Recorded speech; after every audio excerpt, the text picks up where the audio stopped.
Did you know that 85% of your engine wear occurs at startup?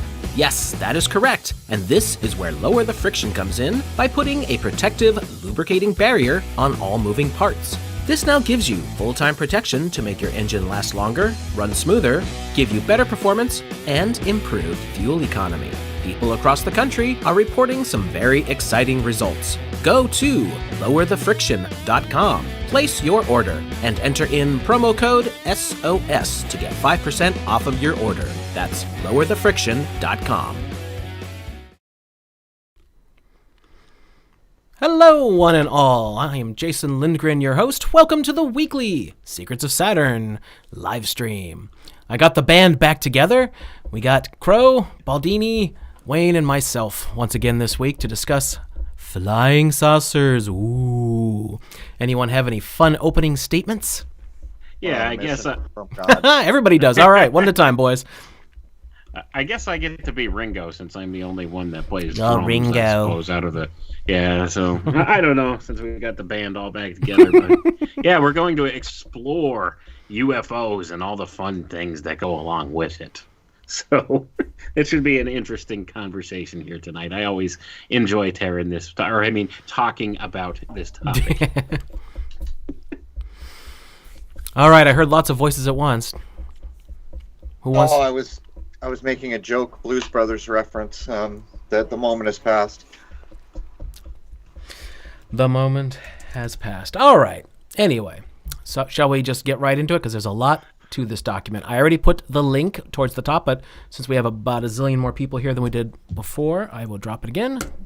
There's one for YouTube's and one for the D-Lives.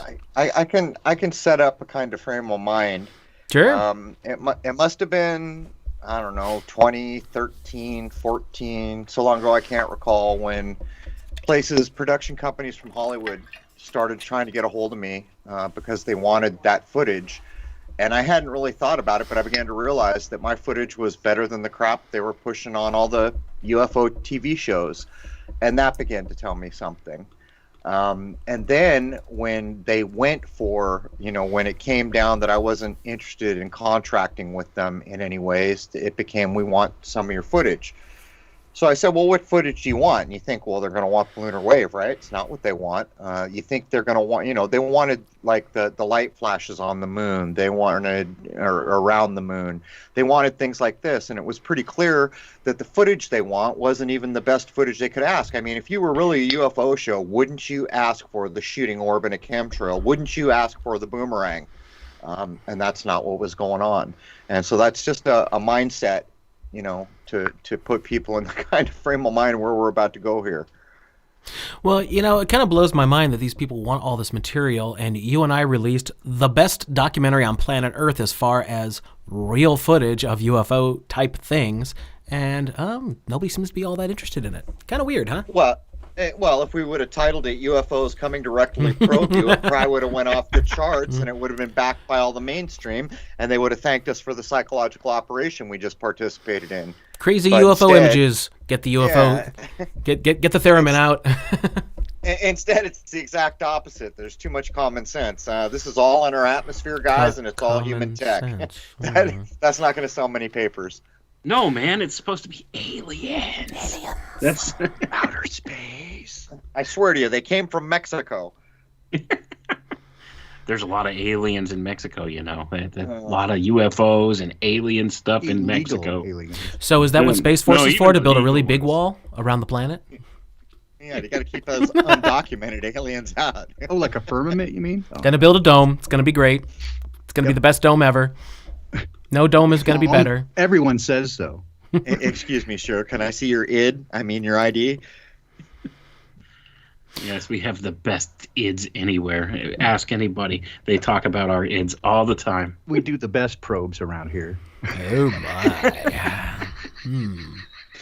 We're going to analyze it. Set favors to fabulous. We can rectify the situation. All right, I'll stop. All right, I can tell everybody's overtired today. Yeah. I got coffee, though, and it's damn good. I don't got coffee. He ain't got none of that coffee. I just had... I had lots of coffee at dinner with my daughter a little while ago. All right, so the document is called UFOs, What to Do, put out by the RAND Corporation. I mean the RAND Corporation. RAND, baby. So randy. Originally published November of 1968. So, okay, just let's set the stage for that. The White Album was out. I was 2 years old. Some crazy guy named Hendrix is broken onto the scene. A dude named Morrison is screaming his head off at you, being the Lizard King. What else we got going on? I'm already working on my beard at this point. Isn't that right? Beatles are still together. But as I said, the White Album. This is White Album time. Yeah. White Album for our white paper. Okay, so... Let's get down here. So there you go, November 1968. Okay. Are we going to do the introduction, their version of the cremation of care? They're going to try to take care of common sense in one fell swoop. Here we go. Swell swoop. Yep. It does. It starts with a quote from Gustav Nahn, who I can't say I know who that is, to be honest with you. Common sense is the quintessence of the experiences and prejudices of its time. It is a most unreliable advisor when one is confronted with a perfectly new situation. Uh-huh. Oh my God! The exact opposite of what this man is saying is correct. This is. I mean, you can string fancy words together. You can even get some 50 centers in there, but it doesn't change the fact that what you just said is common sense doesn't amount to a hill of beans. Right. And you'll also notice the subtle use of the word quintessence there. Quintessence for people. Yeah. Quintessence, for people who are unaware, is actually a synonym for ether. So yes, they're slapping you. They're slapping you in the face and poking you in the eye right here too. And Blue Light Special, Project Blue Book on sale on aisle 6. Blue Book, Blue Beam, and don't forget in the I'll first take it on Blu-ray. You can already start counting the ways. There it is. 20 years ago today, Sergeant Pepper taught the UFOs to play. Mm-hmm. Sounds like something my cat would do and just send them flying. All right, so UFOs, or unidentified flying objects, or flying saucers as they are often called, have been on the mind of the public for at least the last 22 years. Now, Bingo. Since this document came out in 1968, we are talking 1946, 1947, 1948. For a number of reasons, we know little more about them now than we did at the outset. There exists a great amount of misinformation about the phenomenon, not only in the minds of the public, but among educated groups, such as scientists as well.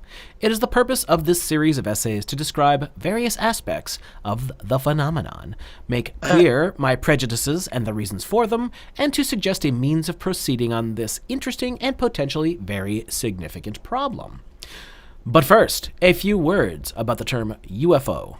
J.A. Hynek, an astronomer having continuous involvement with UFO study for over 20 years, defines UFOs as any reported aerial or surface visual sighting or radar return which remains unexplained by conventional means even after examination by competent persons. This definition specifies neither flying nor objects. I would agree, but would prefer to replace or radar return with or instrumental observation and even after examination by competent persons to even after competent examination by qualified persons. This, then, is the definition I've adopted in the 5 essays that follow. All right, so there is our opening statement. So let's talk about the phenomena, but please phrase all responses as if you were a gravity believer. Well, that's pretty much what's going on. Yep, that's exactly. Those are the competent persons right there. Did you read Einstein? Okay, man, we got a competent one here. There is no ether. Yep, he also recognizes right in the beginning phrases here that he wants to make clear his own prejudices and his reasons for believing them. So, I mean, this is not he does admit it. Objective review right here. And he's not even competent by the measure there because he uses the word quintessence, doesn't he? Einstein's not down when there is no quintessence. All right, those familiar with the UFO literature are aware that reports of sightings did not begin with Arnold's sighting in 1947, but that phenomenology, much the same as is reported today, can be found in documents going back to the earliest times. Let's see, blah, blah, blah, blah. What was reported? Luminous discs, shields, globes, and elongated objects in the sky, sometimes alone, sometimes in large numbers. Occasional descriptions of interactions with the observers are also mentioned, including landings and seeing and communicating with occupants. The latter events especially were almost always interpreted in a religious context. A recent example is the repeated appearance of a typical UFO phenomenology at Fatima, Portugal, on 6 successive months in 1917. The October 13th phenomenon was the best reported and was witnessed by a crowd of about 70,000 persons, including a number of scientists, reporters, atheists, and agnostics, as well as faithful Catholics. One of the scientifically curious was Dr. A. Garrett of the University of Coimbra. Rain, which had been falling that day, ceased, and the crowd looked up to see the sun, quote-unquote, now visible through the heavy clouds. Professor Garrett wrote, I turned toward this, which was attracting all eyes, and I could see it like a disc with a clear-cut edge, with a vivid rim, luminous and shining, but without hurting one. The comparison I have heard at Fatima with a disc of dull silver does not seem to me exact. It was a clearer, more vivid, richer color, and with shifting tints like the luster of a pearl. It was not at all like the moon on a clear, transparent night, for one saw and felt it like a living star. Nor was it spherical like the moon, nor did it have the same quality of lighter and less light. It looked like a burnished wheel cut out of mother of pearl. Nor could it be confused with the sun seen through a fog. There was no fog. This disk spun dizzily round. It was not the twinkling of a star. It whirled round upon itself with mad rapidity. The sun, preserving the celerity of its rotation, detached itself from the firmament and advanced, blood red, towards the earth, threatening to crush us with the weight of its vast and fiery mass. These moments made a terrifying impression." Unquote. The relationship of the old phenomenology to religion are discussed by somebody. I don't know who that is. All right. Anybody got anything yet, or shall I continue on? It sounds like they're conflating the sun with the UFO here for part of it, and then for part of it trying to separate it from the sun. Well, that was called the miracle of the sun at Fatima. That's the prophecies of Fatima, if you recall. The three kids that were that whole conversation right there was about the miracle of Fatima. You can have a look about that. But it is interesting that they bring up the the religious or spiritual connection. And much of the early research that I did in the late 80s, early 90s, always seemed to be an element of it, which I thought very interesting at the time. Still thinking that the original story, that was a extraterrestrial phenomenon. So they've been putting that in there from the beginning. Well, by definition, it was extraterrestrial, right? It was off the ground. That's what. Well done. Exactly. Well, they're not mincing words, and I'll further point out that in the opening description, they point out that there was some atheists there and some agnostics. And by the way, we had some good Catholics. Why wouldn't that be followed by people who are religious or Christians? Well, because at the time, that particular one, again, was in the context of Catholicism. There's your problem. There's your problem. Paint that box a color, man. Is that box blue? Let's see them break out the blue box. I'm waiting for the blue box. I find it interesting that they related the Fatima thing with ufology, because it was really kind of considered a miracle that kids were supposed to have met with the Virgin Mary prior, and then she promised there would be an event of some kind, and that's why everybody had showed up. And then there was this, they called it the miracle of the sun or whatever, that seemed to spin or whatever. So I find it interesting that they relate that to ufology at all. I had never heard of it being considered seriously from the scientific community. That's part and parcel of the same thing. I just find it interesting that this, what was his name? This Dr. A. Garrett, the one that he quoted here in the document about the whole Fatima event there. It looks like in his statement he's using like extremely coded language. It even makes mention of the firmament. I noticed that. This language. Yeah. So if you're looking, you could see like some of the symbology, like he's using in his description of what's going on here. Yeah, and he makes reference to the sun, right? And he tries to separate, this thing from actually being the sun, and he also compares it to the moon, which you could make whatever inferences there you want. And then he talks about its color and the luster of pearl, and the mother of pearl, clear transparent night. It looks like a lot of this language he's using, it would suggest to me that he's giving a message to somebody, and the sun, preserving the celerity of its rotation, detached itself from the firmament and advanced blood red towards the earth, threatening to crush us with the weight of its vast and fiery mass. I mean, who speaks like this? Well, what's interesting about the this is also 1917. This is Latin, right? It comes from cellar. to be swift or fast or something like that in Latin, celerity. And then they're talking about all the good or religious Catholics, not just the general people who are religious. So I'm spot on with you, Wayne. You can see what's going on here. And by the way, if you're going to act like there's a firmament, how are you going to act like something came through the firmament? Because that, my friends, by definition, is separating the waters from the waters. So you got some flying submarines up there. You got some explaining to do. Well, we all live in a yellow submarine, you know. That's true. Ringo doesn't lie, even if he does look like Yasser Arafat. Oh, my. Oh, my. Oh my. All right. The modern period of the phenomenon began with a widely publicized sighting made by Kenneth Arnold in Washington State in 1947. A study by Blecher of North American reports over the 4-week period bracketing the Arnold sighting lists 853 events, including 38 sightings made before Arnold's heavily publicized sighting.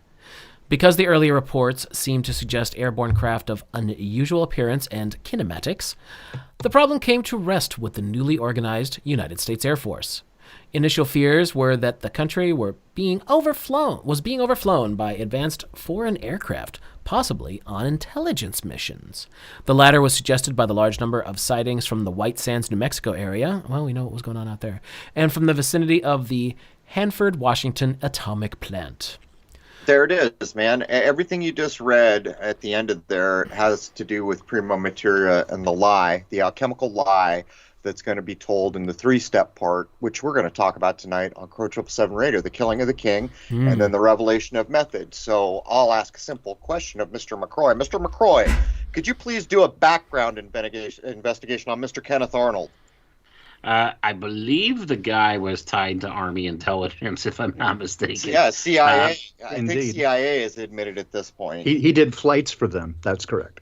Yeah, I think so. So, he was kind of a shady character. He received a lot of money from unknown sources and lived a kind of lavish lifestyle that really didn't fit with what his alleged occupation and stuff was. That much we do know. And, he's the one that really set this whole UFO publicity thing or this whole social engineering narrative into motion. When it comes down to it, it was his story that broke, that was really the one that kind of put this all on the map. I'd be willing to bet that if someone took apart the name Kenneth Arnold in the etymological way, that you could tie it directly through Etymology or whatever's the proper way, black magic of names, you'll find it. But let's call a spade a spade. So Kenneth Arnold does this, reports it to the press. Supposedly some press dude makes up from the statements Arnold gives the idea of flying saucers. Does anyone know how long it's going to be before that phrase is badly needed near the 33rd parallel? I think it's a little over a week before something like that. And so the Roswell incident is also using the Mystic Southwest, which we will cover, which is lifted right out of King Kill 33 by Michael A. Hoffman and Shelby Downard. And what you're looking at here, when they take the time to point out the vicinity of White Sands, they're doing an alchemical mind F on everybody. That's what's going on here. And the main dude, you know what? Maybe I'll just shut up and I'll take his name apart while you guys go at this. I'll see what I can do. Well, and you right. also probably want to note that there's the secondary mind F of again, White Sands Missile Range and of course Hanford.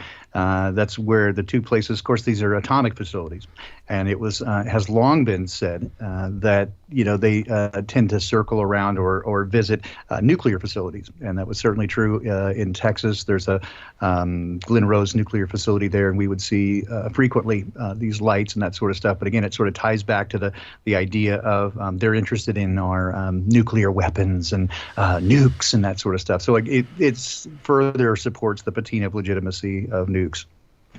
Baldini, what's WALD mean? W-A-L-D, you know? Yeah. What is it? Oh, I'm sorry. Oh, you're answering. I see. Well, here's the thing. It took me 2 seconds to come up with the German, Dutch, English derivative of the last name Arnold. Yeah. So basically, WALD is that related to forest? Walden? Forest. Oh, of course. Like I would have said wold. So it's It's from the eagle, and then it goes on to say power and brightness. So Okay. he's basically flying like eagles do, reporting about this really quick, bright thing. That's his last name breakdown, and I haven't even got around to Kenneth. I'm not even going to bother. Well, Kenneth, I think if you want to look at Kenneth, it's probably the same root as Kennedy. So, there might be something to that, too. Considering this is, okay, here, I had to do it. Now that Wayne's got me going. It's an English given name, surname. The name is anglicized from two, you're absolutely right, two entirely different Gaelic, count the ways, Kennedy, personal names. Oh my God. So this is actually tied to the killing of the king, because Canaaic, or however the hell they say it in Gaelic, also means ugly head wound. So they're attaching this alchemical spell to the damn killing of the king, which is it's unreal. Damn, Wayne. But you pulled that one right out of the hat. Yeah, I could kind of pick these things out after a while, but another thing I would point out is there's kind of an alchemical thing going on as well, because one of the big places that's mentioned here through all of this is white sands, which is the opposite of black sand. So, I mean, there's a clear inversion and invoking of alchemy right there when you look at that. So, I mean, you're talking about an inversion of an alchemical principle by just using the name white sands. As compared to the black or the black sands, that is the very definition of alchemy. So it's one of those things where they're really using this whole idea, and they tied to the killing of the king. So you're looking at, this was intended to be a mind screw from the get-go. Right. You know what I think about, Wayne? Because you're pointing out that if you're going to supposedly pop a nuke, you're doing the blackening, you're doing the negrito or some version of the disillusionment. And this procedure that runs up to the killing of the king in 63, what they're doing is destroying the first material, the perma material, which is actually a lie because there is no nukes. But there are some damn big explosions going on there. But if you think about the Negredo, it would be black, and black is the absence of all color. But white is a different story, isn't it? It draws in, like if you put a black cover over a pool to heat it, it's because it's absorbing everything. Everything's getting sucked in, but when you use a white cover over a pool as an example, it reflects back all the different seven spectral colors. So that's probably what's going on in my mind with the white sands. But it's at this is I wouldn't have even I knew it was all in the same area. I figured it was using the mystical toponymy of the land of enchantment, which it is. But I wouldn't have guessed in a million years this too is tied to the killing of the king. Oh, there you go. It's amazing how all these things all tie together. And unreal. All you need to do is be able to understand this concept of the onomatology, or whatever the proper name of the phrase is, of this picking apart words and figuring out their original meanings and and assigning it to one another. I refer to this as what I call the Phonetic Kabbalah, because that's essentially what this is, and I've found references to this in several places now, and I think it's an older idea than the word onomatology. Phonetic Kabbalah, Kabbalah spelled with a C.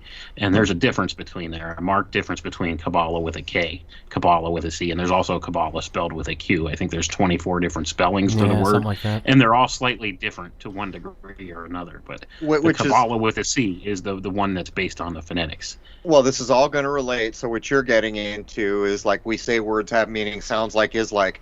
That's the phonetic idea, sounds like, is like, but what you're referencing, Wayne, is really some version of what's called the twilight language, or the language of the birds, or the green language. Not clear exactly where the divisions lie and why there's this many different names, but this is how you can take any word and take it apart. And it's taken apart in 3 or 4 different ways. Taking it apart phonetically is one way, but another way is what is it actually like? If you took the last name Mitchell, to make the example, and I know this because a guy in the Marine Corps was trying to tell me that I was going to hell. So as a joke, I said a thing to him, and it freaked him out. And I was just doing it as a joke. And I said, "What are you telling me? I'm going to hell. Your last name's Mitchell," which actually translates to "might see hell." So I thought it was just a funny thing to say, but that is an example of what Wayne is alluding to in the phonetic language, sometimes called the twilight language, although I'm not clear on exactly where the division is in those things. That's something we mention a lot. Why don't you guys take a moment to talk about what the twilight language is, all that, the bird language. Like, just give us a quickie on that.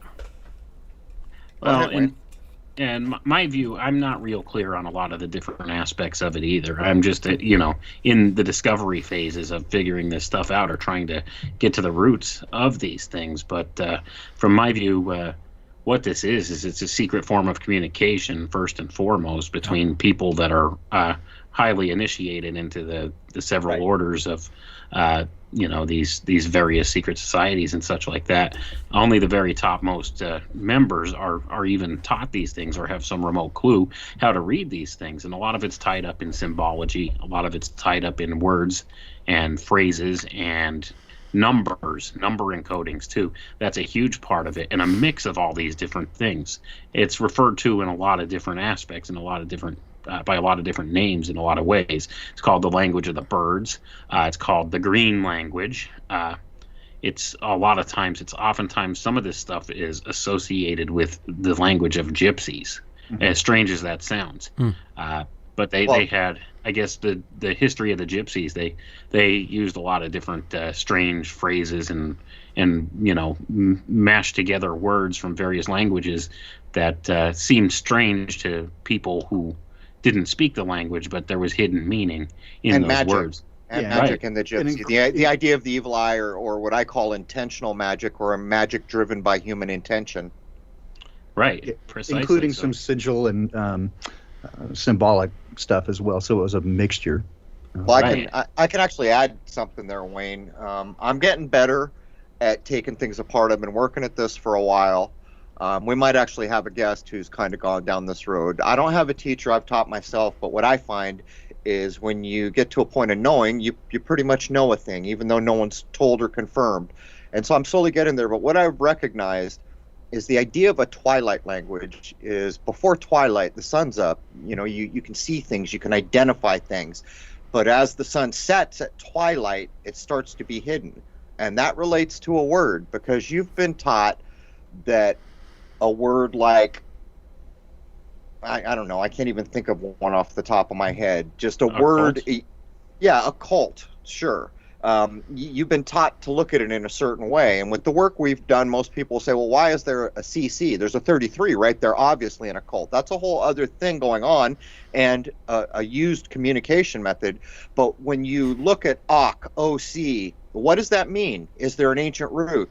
Did the big boys like French, Scandinavian, the long time societies have a meaning for that set of word for that, whether it was a prefix or otherwise?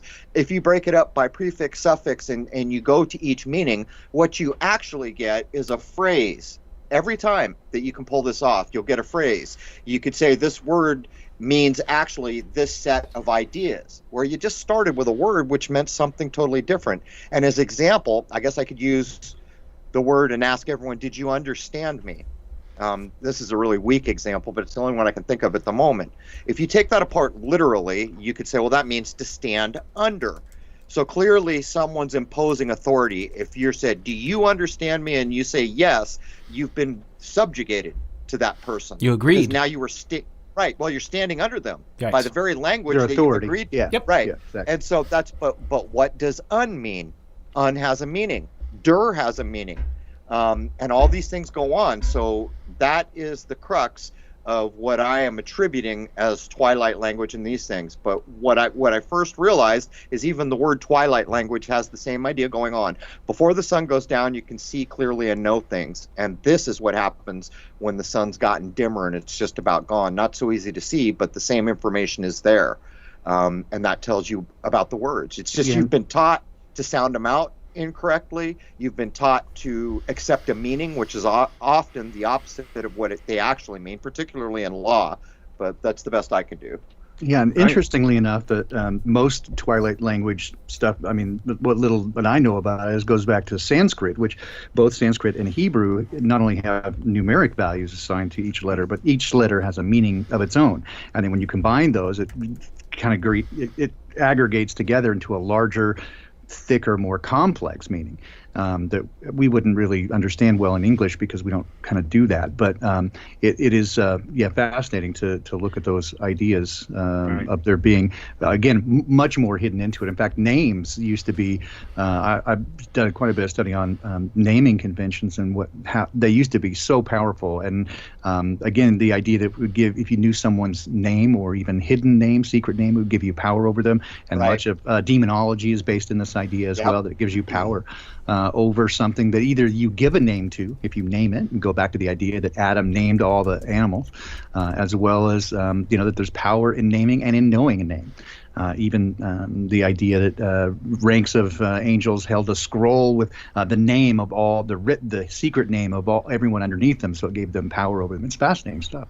What's the mob? Definitely. The mob always says, "Don't give it a name, Vinny." Right? That's the same idea. Yeah. By the way, Cosa Nostra, right? In Genesis that you're referring to, if I'm not mistaken, in one of the more common translations, might be NIV or KJV, I think it's that Adam was given the power to name, the authority or something like that, to name the animals. But if we go to other ideas, like everybody knows now that we're all under Admiralty law, and that the entire monetary system coming out of the age of Pisces, which is all about water, is named after water. Current sea. This is the current sea you are traveling in. A bank. Well, that's the bank of a river. I could go on and on. There is no portion of taking monetary concerns or legal concerns apart that will not directly relate to the sea, S-E-A. The Holy See is actually being a play on that word, S-E-A, and saying we see, S-E-E. Now, to get back to the point, if you take any word related to money apart, you will be able to translate it back to a water idea. Take the very word money, M-O-N. That's the moon. That's why Monday uses it. M-O-N is the moon day. So that prefix, probably originally in French, if I was guessing, and I am guessing, maybe Latin, you're going to find out that that prefix or that set of 3 letters means moon. Moon always has water idea, and if you don't believe me, where did the fake moon landing happen? On Mars. Sea of Tranquility. There it is, the Sea of Tranquility. And what is the moon? The moon is magnetic. The moon is cool. The moon is all these things, and of course, it's Isis. It goes on and on and on. And this plays into the level of initiation of the person using the Twilight language, because a person who knows a lot more than the guy next to him, who may speak Twilight, can get way deeper. Instead, the guy next to him can only do a double entendre. This dude could pull off a quintuple entendre with a sentence, because he knows the other guy sitting next to him knows all the moon lore, every goddess that's ever been, just all the stuff that you can attach to it, or has been attached to it.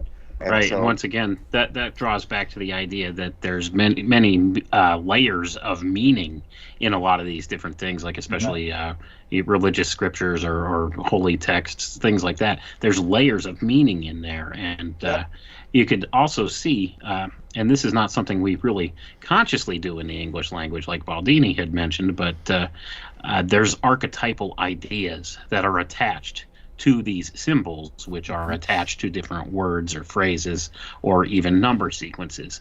And we may not recognize such on a conscious level or, in a consciously knowing level, but it does register with something deep in our unconscious mind. And that's how they could kind of use these different things as tools to manipulate. Because we do recognize, right? We do recognize these archetypal ideas because there's something inherently there. And this, could relate back to a concept called the Akashic Record, or they call it genetic memory, things like that. Yep. So, there's definitely something to it from what I could see. And I'm, still a very novice at picking this stuff apart. But I'm getting better. I'm getting better at it too, but consider killing the king, Wayne.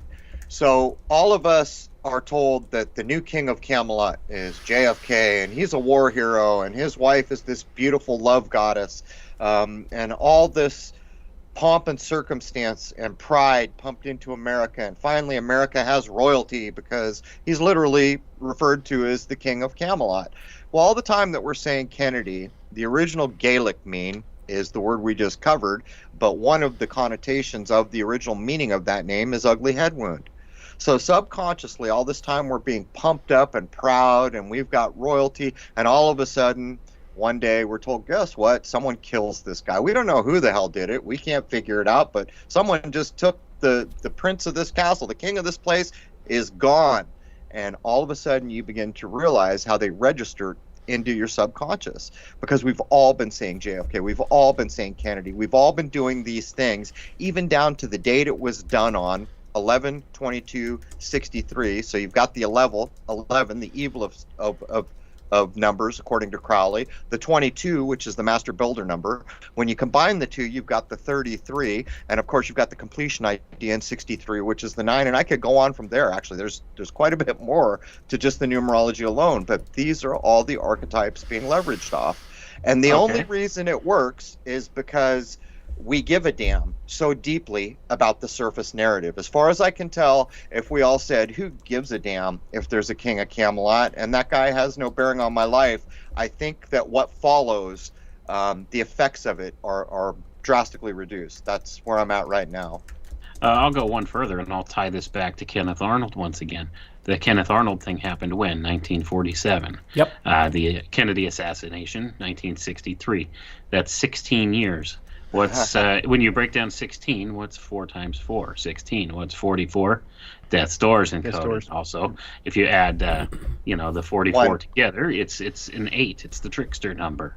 And so 16 is also the mind weapon in one Kabbalah use, which would be the 7, Zayin. Absolutely.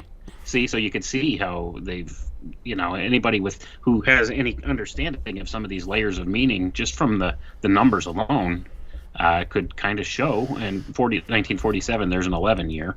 So you have your 9 in the 63 and your 11 in the 47. So that creates what I call the broken feedback loop, the 9/11 encoding, and keeps you in that endless vicious cycle of lower mindedness along with this whole idea. So it's very interesting things to explore and look at. And it might be a little out there for some people who aren't necessarily familiar with these concepts, but there's something to it for sure. Let's point out a thing, though. Why is it that they always use, like, every number, like everything else in our world, has duality?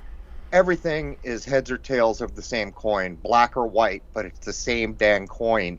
Why is it always that the 7 is the mind weapon, where in many other usages, that's a divine number? That's a number reaching for perfection and angelic ideas. You see what I'm saying here?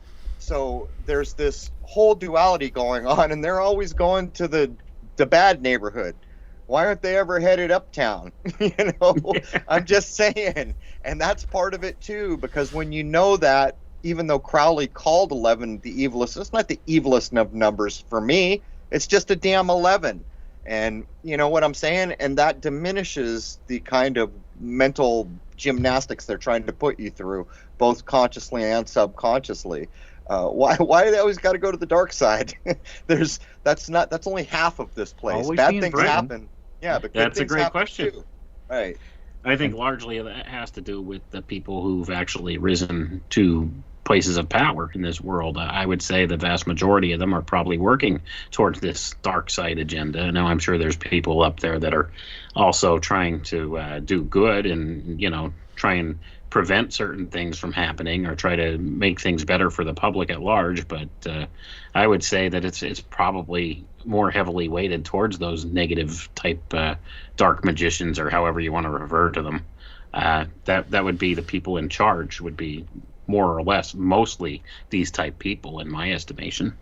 And fascinatingly enough, on that Kenneth Arnold thing, back when we were talking about UFOs, when we were looking at that. Yeah, but Jason's fault. This is his show. I was going to say and so when we were, I was going to quickly look up the etymology of Kenneth as compared to Kennedy, and of course one of the meanings there is fireborn, which again gives the idea of the phoenix, which goes back to again 33rd parallel there. And the description of the fiery discs, right? Exactly. But the funny thing, as soon as I typed in Google KENN, the very first result was Kenneth Arnold. Amazing. Amazing, as Oh because my we were God, just the algorithms know what we're thinking. or at least talking about. So again, a fascinating full circle of goodies there. But I love the etymology and the idea of and I've always loved looking into the words and this idea of twilight language, where again you're carrying multiple implications in it. And for people in the audience who want to really get into stuff, look at naming conventions and that names had meaning, fraught with meaning long ago. That's coming tonight, Baldini. We're putting out the Michael Hoffman episode, co-author of King Kill. James Shelby Downard handed us a toolkit that, as far as I know, we wouldn't have had otherwise, and it's exactly what you're describing now. But it just goes to show the level of knowledge that an individual really wants to be a force to be reckoned with. It's about how much you know about a place, about a name, about all these things. And it's kind of like Wayne, though. It's not about reading books your whole life. Did you notice at the beginning of this, when Wayne had already knowingly made the association that I was about to look up, tying this to the killing of the king? That's what happens at a certain level of knowing. He instinctually knew there was probably a connection, and I had still been thinking, oh, they're just using the land of enchantment. But actually, there's a provable connection here. So the episode we put out tonight, and by the way, King Kill, before we give it back to Jason and talk about UFOs, King Kill. I'm just going to go get my theremin. Yeah, it was tough. It was tough to get a copy of, but Jason and I have a direct line. Anyone can get an uncensored, unedited version of King Kill. Jason, take back your UFO show. Ooh. All right. Spooky. Okay, let's get back to our RAND. By the way, should we take a moment to talk about the RAND Corporation? It's kind of important who these guys are. They're a mega think tank kind of group, corporation, in the sense that they only work by donation, if I recall correctly. And they're directly tied in with the military-industrial complex. So every time you see a paper put out by these guys, even going all the way back to 1968, these guys are serious business. Anyone want to comment on that? Yeah, they're definitely one of the go-to think tank groups that the military-industrial complex uses quite a bit. Them and other places like Brookings Institute, and some of the other. I'm blanking here now on some of the other ones. It's been a long day, guys. My brain is starting to shut down, but there are a lot of these different think tank groups, and RAND is one of the more heavily used ones by the military-industrial complex. Yeah, specifically for, as you say, military-industrial complex and that narrative purposes, as opposed to, for example, Tavistock Institute, which is primarily social engineering. So, but they definitely all work hand in hand. And if you go to the RAND Corporation, rand.org, you'll see right away they're pushing COVID-19. I mean, they got their hands in all the pies. So, definitely one of the more prolific think tanks over a rather long period of time. Well, even Kubrick made fun of them in. Oh my God, I'm blanking on the movie. What's it called? Dr. Strangelove. Oh yeah, right. He called it the Bland Corporation, but Bland. Yeah. Perfect, exactly. Perfect. But yeah, I mean, he knew that even in the, what was that, 64 or somewhere around there, that movie came out. So, all right. Serious inquiry proceeded for a few years without any positive results. A number of supposedly knowledgeable people spoke out, pointing out the sporadic nature of the sightings and that since the reported kinematics were inconsistent with current physical theory, the UFOs were not likely to be from a foreign power. Further, they argued no other planets in our solar system were believed to support life, certainly not intelligent life, and since even the nearest star was over 4 light-years away, the hypothesis of extraterrestrial origin was simply unacceptable from the scientific point of view. The Air Force investigative effort worked as follows. Whenever a sighting was made, a report was to be made out and turned in to the Air Force at base level. The report was forwarded to Wright-Patterson Air Force Base, Ohio, for study. If the report was interesting enough, follow-up inquiry was made. By 1952, the number of reports coming in was so large that the CIA was concerned that an actual attack on the country might not be immediately recognized. A panel of scientists was then convened in January of 1953 to study the available evidence and see what conclusion could be reached about UFOs. After 7 days of hearing evidence and discussing the matter, it was concluded that there was only circumstantial evidence of the extraterrestrial hypothesis. The panel recommended a broadened study effort with full disclosure of investigations. In order to unplug the military intelligence channels, however, the CIA recommended that, since the UFOs apparently posed no threat, the Air Force should debunk UFO reports and try, generally, to discourage public interest in them in the hope that they would go away. Go away. Oh, and by the way, Wright-Patterson Air Force Base is where supposedly the wreckage from Roswell was taken. Yes, that is correct. So it was also the home of Project Blue Book at one point too. Mm-hmm. So you could see how a lot of these things are all tied together in that way. You'll notice here that they're talking about in the very beginning here how they're saying that the hypothesis of extraterrestrial origin was simply unacceptable from a scientific point of view. And then they contend as we go on here to try to convince you that it's the only possible explanation. Exactly. So they're giving you the disclosure up front that, it's not feasible. And then they're talking about this study commission in 1953 that after 7 days, just a mere week of talking about it, they said there's only circumstantial evidence of the extraterrestrial hypothesis, which means there's butt kiss. Right. There's bumpkins. But see, they're trying to take evidence for it. And they're trying to take the approach of like, oh, we didn't think it was unacceptable, but then we looked into it, and now it's the only thing we can come up with. As a premise to try to convince somebody. There you go. We are completely opposed to it, and then now that's the only thing we can come up with. Well, actually, in the last sentence here of that paragraph, knowing what we know now, you don't really need to know anything more, because what they do is they say the CIA recommended this thing, and they're saying this poses no threat. So Air Force, you should debunk it. So in the minds of everyone now, you simply need to say this is about intent. What do we know about CIA? What is the intent of the CIA? And by the way, why would the Air Force, so what they're doing is they're doing the fishhook method, right? They're taking a mystery and wrapping it in an enigma, but they're using authority that's already shady to start with. In your kind of childlike mind that still has some truth left in it, everybody knows what the CIA is. Mm-hmm. So the very last sentence here kind of tells you all you need to know about this entire paper. And again, we're going to put it in a box, and don't look in the box. There's nothing in the box. And the box will be blue, everybody. Just so you know, I guarantee you the box will be blue. Yep. And here's the other thing. They said that apparently these UFOs pose no threat. So, all right, so here's what we're going to do. We're going to debunk them in the hopes that the interest in them would go away. So let's discourage the public from interest in them, knowing full well that this is only going to draw more attention to the topic and make people more interested. Yeah, don't look in the box. Okay, so that's what are you going to do? You're going to go look in the box, and they know what they're doing. And this was all put up from this perspective. It's a social engineering operation when it comes down to it. It's a psyop, and that's what they're using it as. Yeah, they're using twilight language here too, Wayne, because the end of that talks about Nycap, which is written Nicap.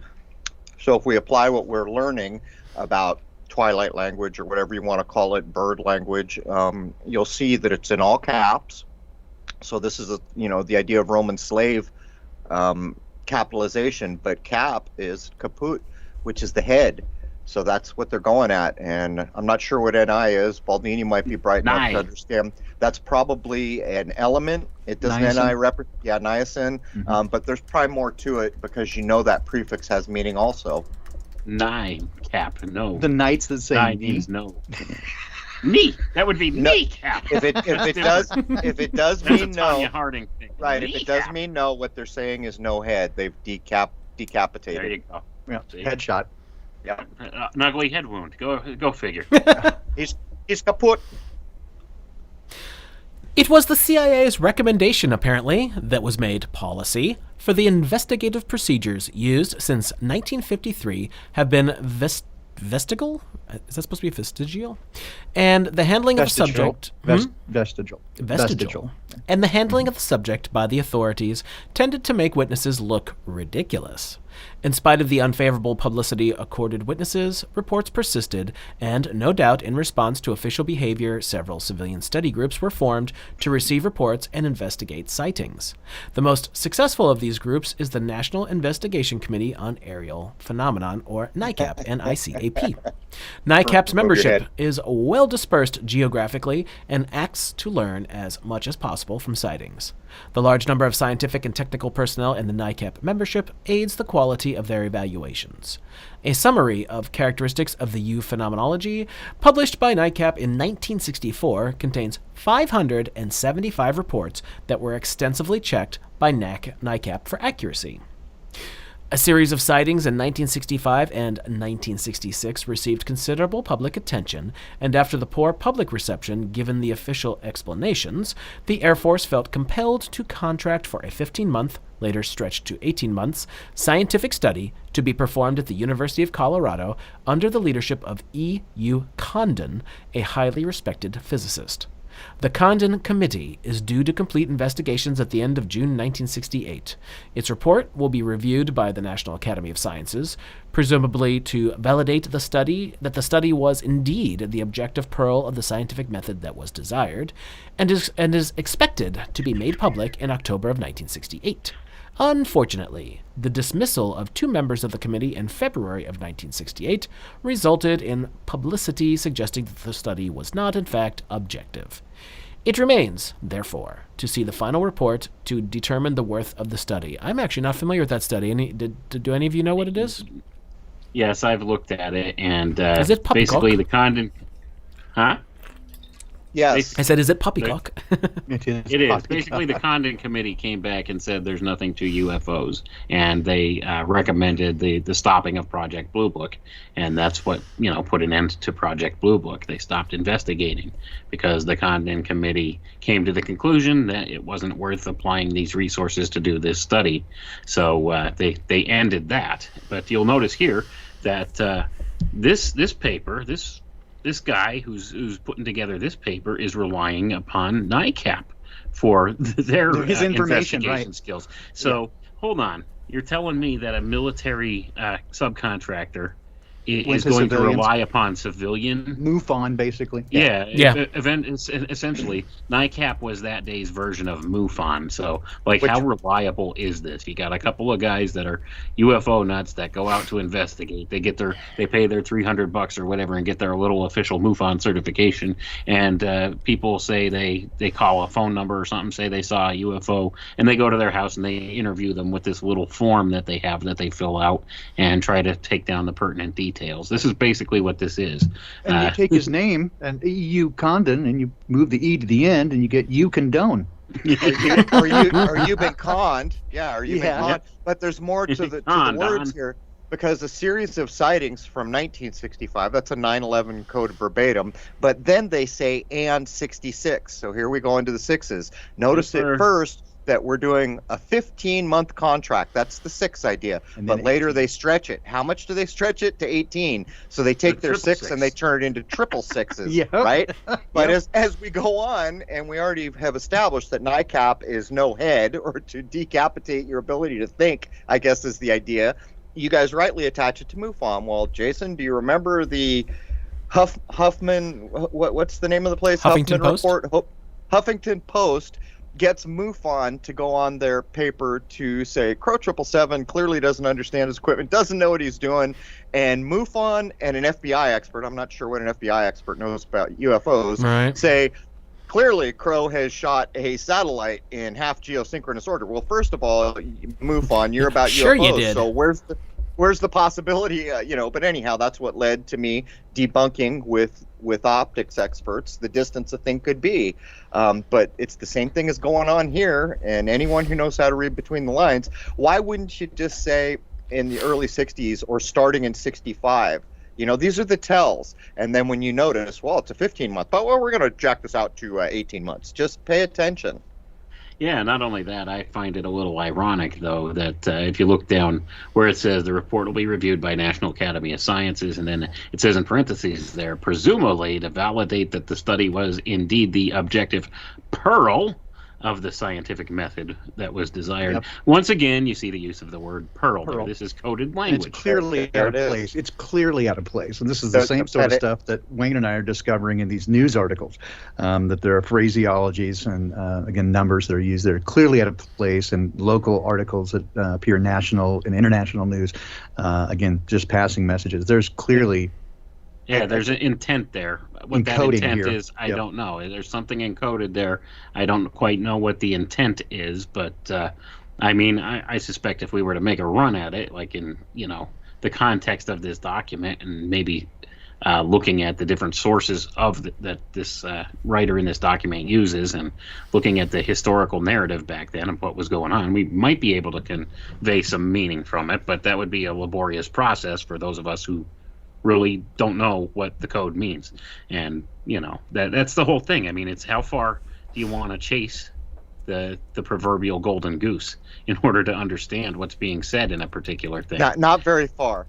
Right, that's the thing. For Yeah. something You like need- this, you need to it's just not know- worth really looking into, as long as You you, need you intent. understand the basics. Right. That this is poppycock, and that this is coded Oh, language right there. I just spotted more Twilight language that Baldini was going at. First of all, it Okay. stands out to me. Why is it EU Condon? Nobody Right. writes their name EU, so you already know. And by the way, whenever you see the triple name thing, that's been made fun of in Conspiracy Theory, a Mel Gibson movie, that the triple name means something. Why are you using the middle name? But EU, it just took me a moment, and it occurred to me what's being done. E is the fifth letter. That has to do with human beings, and most of the time you can remember that because it's the five-pointed star. The geometry is always associated with the number. So when you think of a number, you think of the geometry. Almost always, 5 is about human beings, or the casting of spells on human beings when these dark bastards are at it. But so what's being said is a human being, you are being conned in a possible version of Twilight language.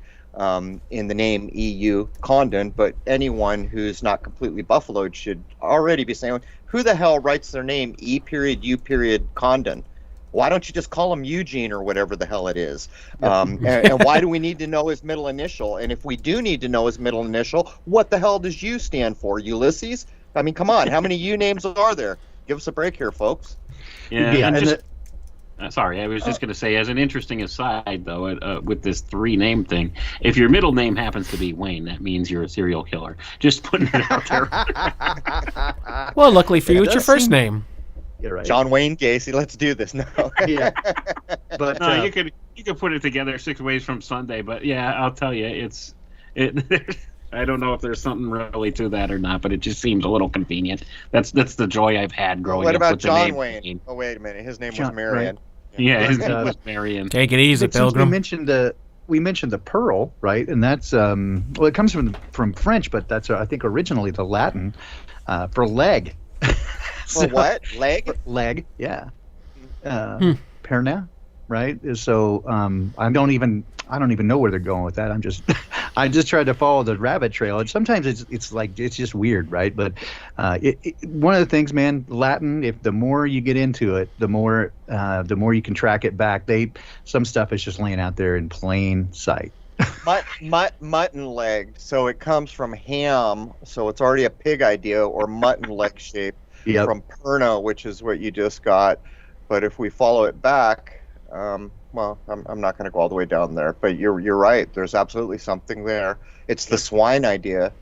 And the pearls before swine idea, too. Mm. Yeah. There you go. In See, a they're pig's one and eye, the same. right? And a mollusk is a bivalve. I don't know. It would take me a minute. I don't have the And effort. to take this conchant. apart. So condon, if you say conchant, that's pig in French. Ah, So another there you time. go. There's Merci. mutton on the table, gentlemen. Yes, sir. He's such a ham. I don't know. Just, We'll leave the lamb legs out of Oh, this. boy. Right. All right. Well, let's get on with the show here, pork chop. Okay. In the meantime, the respectability accorded UFOs by the $500,000 study contract permitted a considerable amount of scientific interest to surface. Astronomer Hynek has made a number of public statements on the basis of his long involvement as a consultant to the Air Force. Atmospheric physicist James E. McDonald has turned his attention full-time to the subject, and a number of scientific and technical journals have printed some dialogue, notably Science, the AIAA journal, Bulletin of the Atomic Scientists, and the Journal of the Astronautical Sciences. It is also noteworthy that the University of Toronto has recently formed a UFO study group.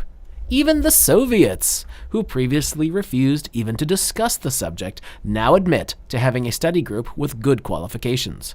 The USSR Academy of Sciences still holds to the orthodox scientific view that UFOs are a non-problem, however, using the same arguments we heard so long. These arguments are just as invalid in the USSR as in the USA. It therefore appears that the subject is slowly and finally being regarded as a fit subject of scientific inquiry. It is hoped that enough scientists will acquaint themselves with the subject so that progress can finally be made. All right. So I can give you another connection that Baldini just made. Heinrich is actually a form from, I think, Czech of Henry.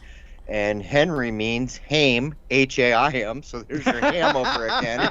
It also means Haim and home, but get this, power and ruler.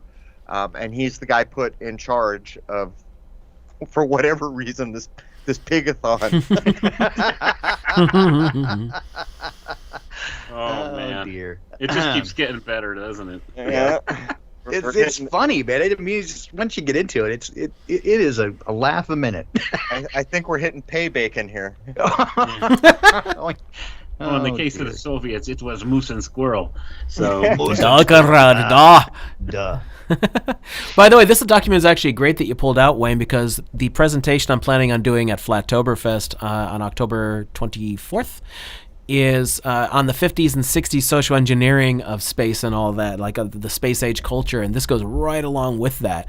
How everybody got super obsessed with all of it, you know, like there's so much stuff I've already found. Do you know that pop, well, it was jazz for the most part, but they called it pop music, started in the 50s before all of this stuff like really even took off, to make a pun.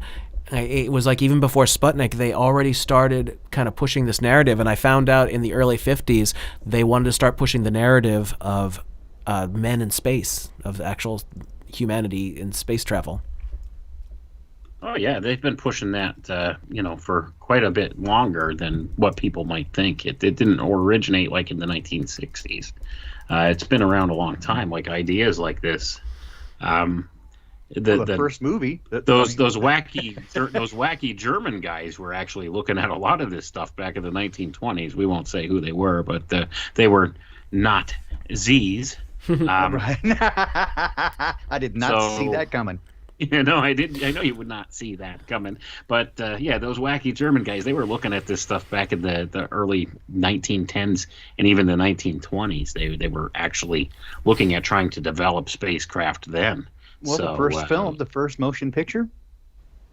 It wasn't that Metropolis? Was that what that was? Trip to the Moon. Trip to the Moon, yeah. Trip to the Moon. Is that Lumiere? Lumiere. And considering that it was a poke in the eye when they shot the right, exactly. Shot right in the eye, and you'll notice all the scientists are dressed just like wizards. Exactly. Nothing to see here. Nothing to see here. Did they have sticks of Hollywood? I'm sure they probably did. I think, they had telescopes, and I think they did have ones. But did you guys just do the paragraph with James E. McDonald, the physicist? Old McDonald had a physics? No, you didn't do that one yet? We just did that. Yeah, we're jumping down. Point out is here's another way to see the tell. So physicist James E. McDonald turned his full attention to the subject of ufology or whatever they're going to call it, and a number of scientific and technical journals have printed the dialogue, notably, and get this, the AIAA, which is a verbatim 9/11 encode, of the Atomic Scientists and the Journal of Astronomical Sciences. Nukes don't exist. So there's another obvious tell on the face of it. The guy they put in charge is studying. It's about like being the head brother in charge of gravity. You're in charge of an idea that's a theory based on a theory which is not provably anything real in the world. So what are you? And as I mentioned before, the tie-in between UFOs and nuclear facilities, both nuclear power plants and nuclear weapons storage. Right. So they've been tying these things together. From the beginning.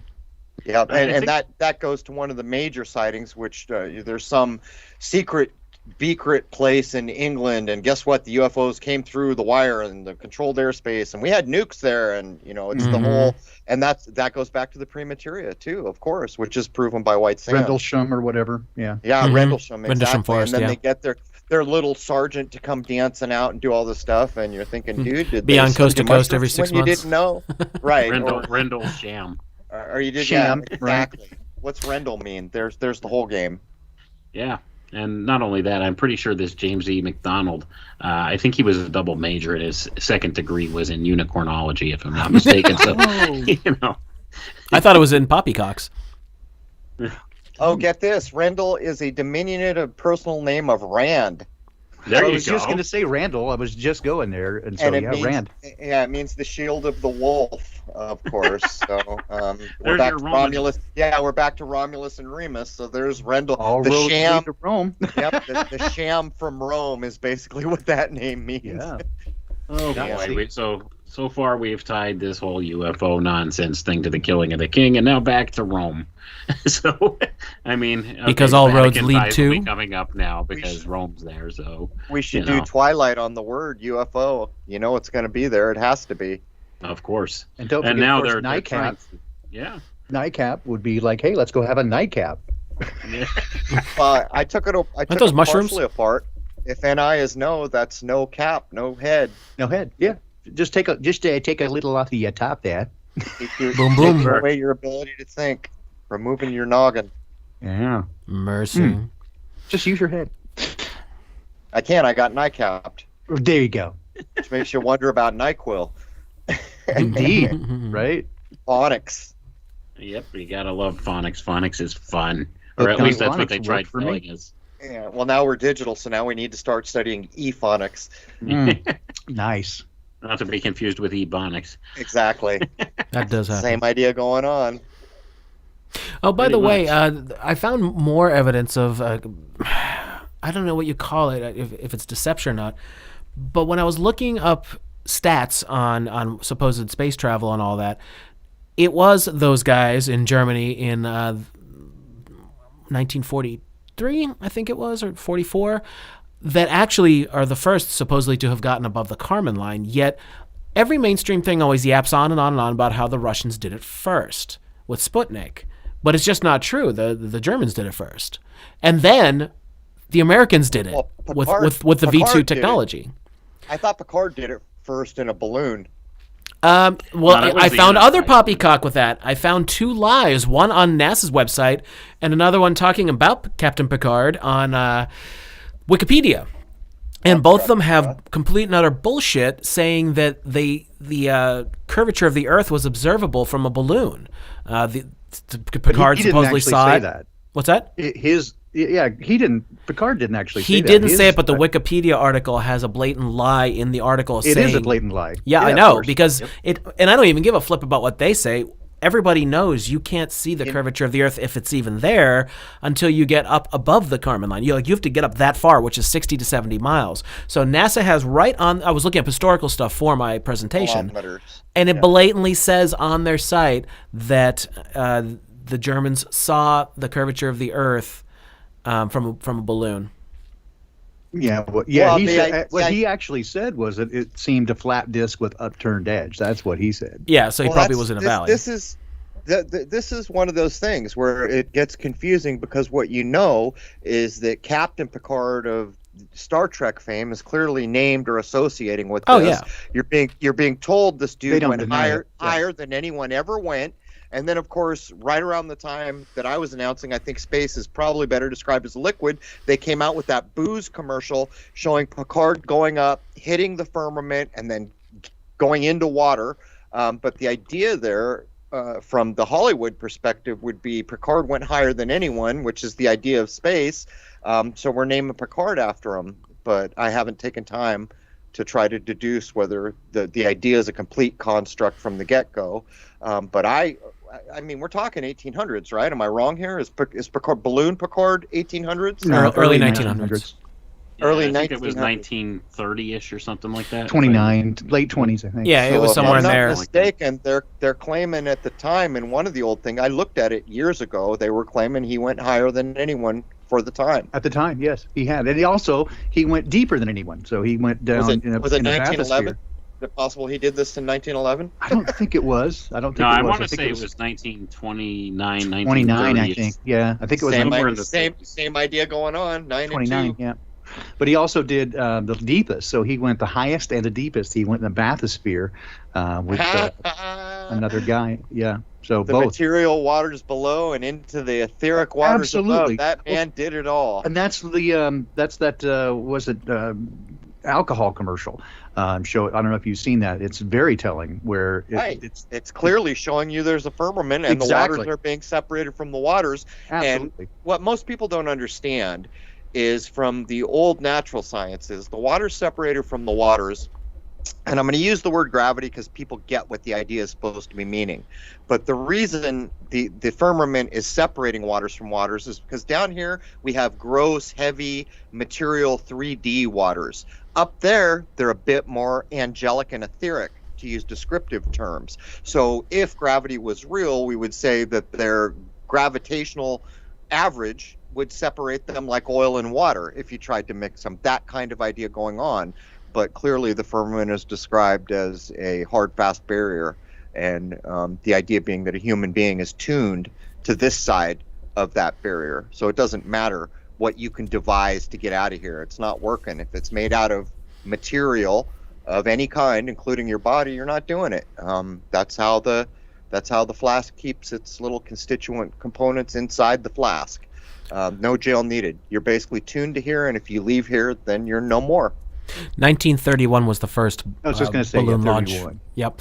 So I think I made a slight mistake. The Germans supposedly got up to the Kármán line first, meaning that they did space travel of some sort first. But the curvature is reported as a lie on the NASA website because they said that the Americans did it in the 30s with balloons, which is not possible because a weather balloon cannot get up above approximately 121,000 feet.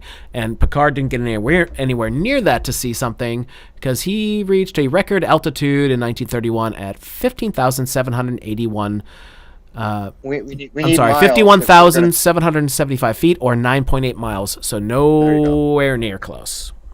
So to be clear, anyone wants to go look up where space starts, you can't do it. Usually the one thing you'll trip on the most times is the idea of the Kármán line. And if I'm not mistaken, that's in kilometers, and it's roughly 60 kilometers. But it goes to show you, if space is a real thing, why can't you tell us where it begins? And not only that, go look up the ionosphere. I know about this because I was in the Marine Corps, and we were told we were bouncing radio waves off the ionosphere, off the ocean, off the ionosphere to go over the curvature of the world. So when I was in Japan talking to a dude in Florida, I was told that's how we're doing it, or California.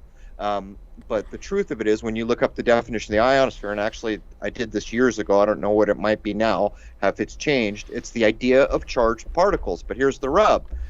30 to 40 miles above your head, they're claiming it fluctuates, is where the ionosphere starts, but they're claiming it goes up 1,200 miles from there. So if you're telling me 60 clicks is space is a vacuum, how the hell do you have an ionosphere of charge? You see, it's all just contradictory. And when you get to things like that, you've got to ask simple questions like, how the hell isn't every scientist ever in any university saying, wait a minute, these two things don't jive, we've got a problem here, gentlemen. But it doesn't happen. How do you have gas giants in a 10 to the minus 17 torr vacuum when gases have no covalent intermolecular bonds? It's I mean, what how does that congeal? It's magic of gravity. It's magic. Yeah, exactly. But now you can look at the Crab Nebula, and so it's got there's supposed to be way more gas than say Jupiter, but it didn't congeal into a ball. The mind can create incredible things. That's right. That's what it comes down to. Only limited by your imagination. Exactly. Where's SpongeBob? We need a rainbow. By the way, the Kármán line is currently considered at 62 miles up by NOAA, NOAA. Well, that's something because I'm reasonably sure it was previously 60 clicks. But that's the satellite story, right? When I first was getting into telescopes, right? So the satellite story back in the day, I'm talking 2013 when I'm starting to realize there's no satellite in space, and I'm starting to prove that everything we've been told can be proved not true. They're telling me there's 20 to 30,000 satellites. They're just not sure because they're guessing maybe 10,000 of them are broken. All right, that's 2013. Now, as time went on, the number kept reducing. At one point, they told us, well, we don't send satellites up anymore. Now we do these mini 1 foot by 1 foot cubes. Well, do you think you can see a 1 foot by 1 foot cube at anything like 250 miles, which is near Earth orbit, where most of them are supposed to be? You can't.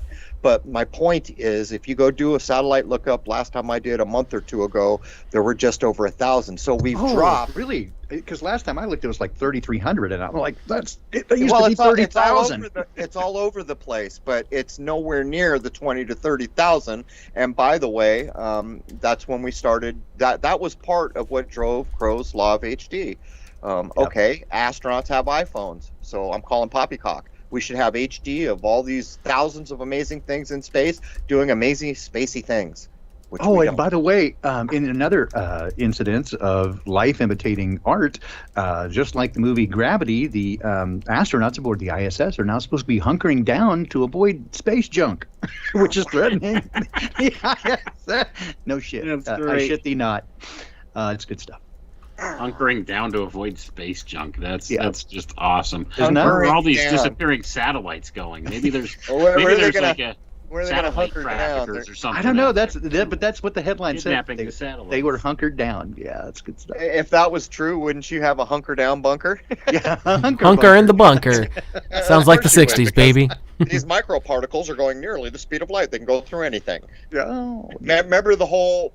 There was a hole in the ISS, and it turned Yes. out to be an image used from someone's album. rock album. Yeah. Yeah, it was a rock album Yeah. before the whole event, and it was shown. It goes to show you what's going on. Yeah, the Chris Hadfield posted it to his Twitter like it was real. He got busted and he never acknowledged it, never said jack shit afterwards. Must be a bitch to be under contract. Yeah. Well, anyway, where did that data come from that they were saying about the height of the Kármán line? Noah? There's Yeah. your water idea. I was gonna say that Noah. you put up there. I was right there with you, Wayne. I was like, Yep. oh, yeah, Noah. Mm-hmm. He built something, didn't he? The Ark of the Heavens, wasn't it? Yeah. Yeah. Are we ready to start talking about aliens? Yeah, part two. You notice the initial quote? What's the guy's name? Jean Cocteau. The astonishing thing would be if they did not exist. Oh. Cocteau, yes. He's Is that like cockatoo? Is he just regurgitating crap? Yes. Yes, Jean-Yves. Oh, yes, he's very nice. Oh, you've heard of Clouseau. You've heard of Calypso. Yes. Does he have Wasn't a red- Cocteau the name of the a guy red in Demolition Man? Dr. Raymond Cocteau? Now all restaurants are Taco Bell. Liquid. Ah. All right, you guys. I can't stop. I'll look up Cocteau. Yeah, here we go. This He's should a be poet. fun. While you're Yeah, while you're there, Crow, find out how to use the 3 seashells. He's a French poet of some kind. I don't recall much more than that. PAU. Well, apparently it means penis and foot appendage. Nice. I knew it was going to go. go there. How did I know? man. How did I know? Jason told me not to make any cocaine jokes, so I had to. Those leftover cocaine jokes? Oh, so. Oh, I knew yes. that was fun. Mm-hmm. All right. Ah, Wow. yeah. I It's a just realized what priceless time it is. segue. We've barely gotten Not through anymore. this. We've been flying through space here so much. Yeah. We saw in part 1 that the historical aspects suggest an extraterrestrial explanation to UFOs. While it has not been established that the contemporary phenomena are extensions of the historical, there does seem to be a continuity in the descriptions of the phenomena described. We shall therefore look at contemporary astronomical knowledge and theories and ascertain the likelihood of the existence of other highly developed life forms. To begin with, the observable universe, that is, the distance to which we can observe luminous objects, is several billion light years in radius. A light year is the distance light travels in a year at a rate of 186,300 miles per second. The Sun is 8 light minutes from the Earth. The next nearest star is 4.2 light years away.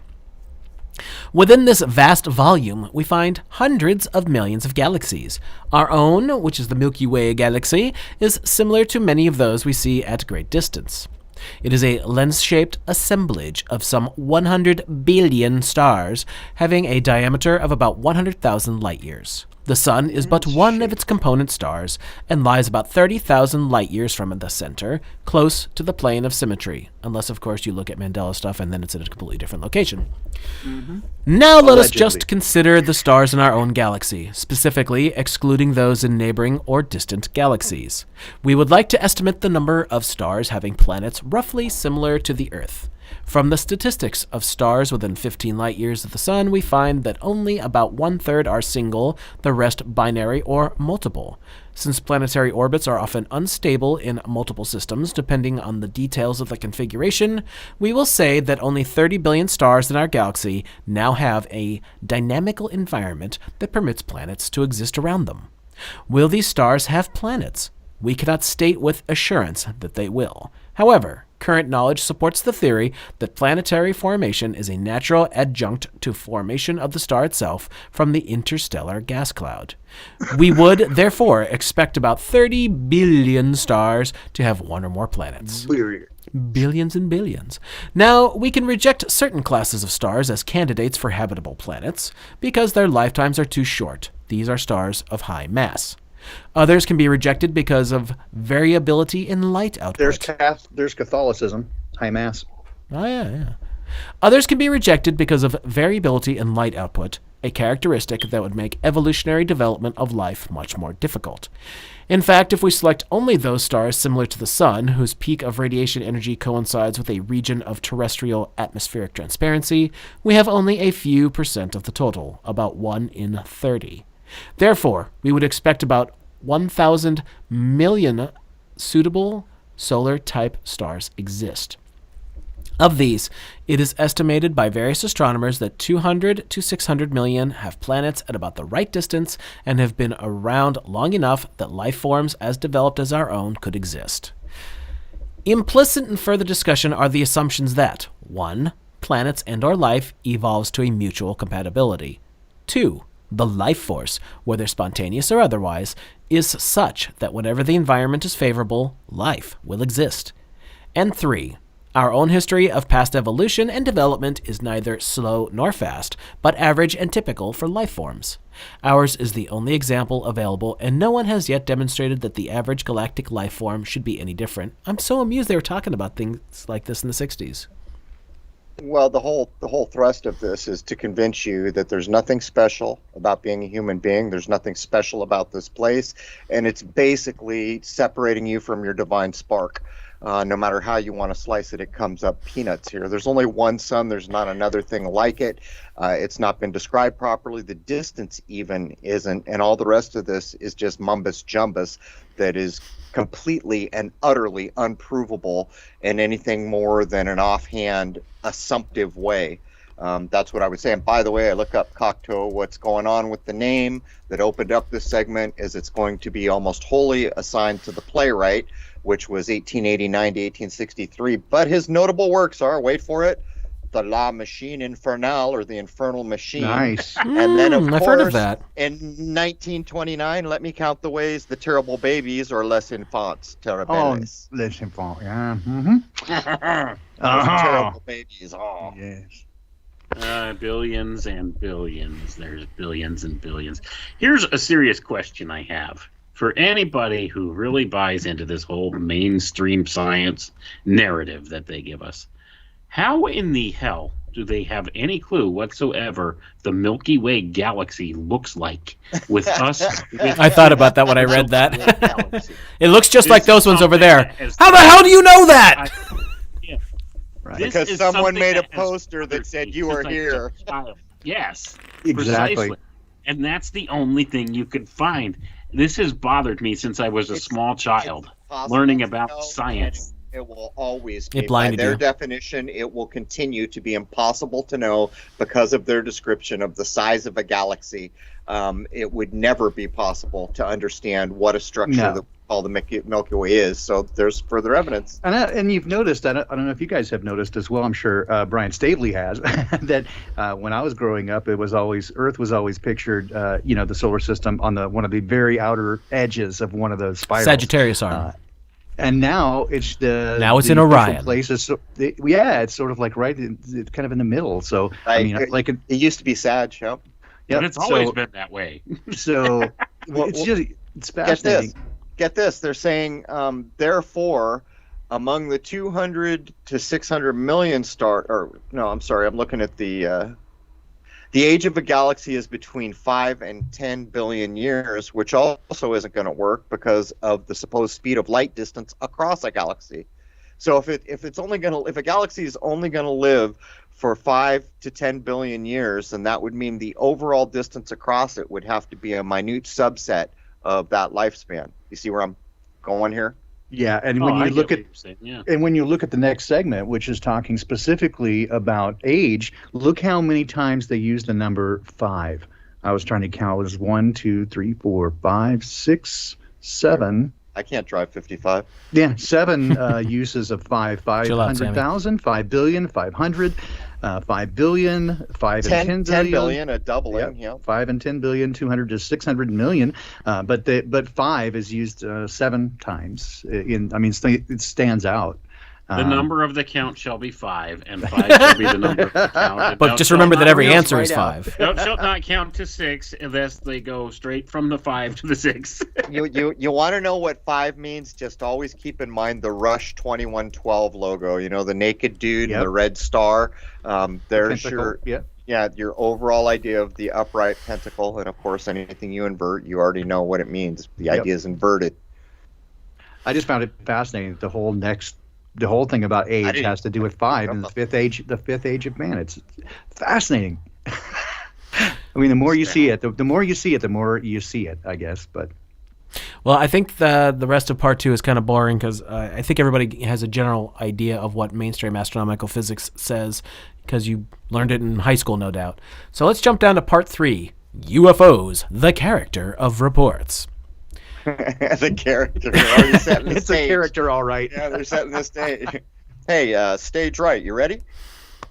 Any collection of reports of unknown aerial sightings by the public will include a large percent of noise, sightings of something explainable. The reports are made because the appearance falls outside the range of the observer's experience, and the observer believes it is sufficiently anomalous to warrant the attention of authorities. Thus, any large collection of reports will include descriptions of aircraft, balloons, spacecraft, astronomical objects, atmospheric effects, and the like. Often, the practiced and perceptive analyst can recognize the stimulus, particularly if he has access to records of aircraft, balloon, and satellite movements, meteorological data, and astronomical phenomenon. Isn't this where the swamp gas stupidity came in? Mm-hmm. Recognition of stimulus is aided by a high-quality report, which is as quantitative as possible and which shows the observer to be able to differentiate between observation and interpretation. Of course, a number of reports will be so lacking in details that no conclusion can be reached about what was seen. These are of little use. They may, however, serve as corroborating evidence to another, higher-quality report and should not, therefore, be rejected. The really interesting class of reports is that reporting phenomenology which is clearly extraordinary.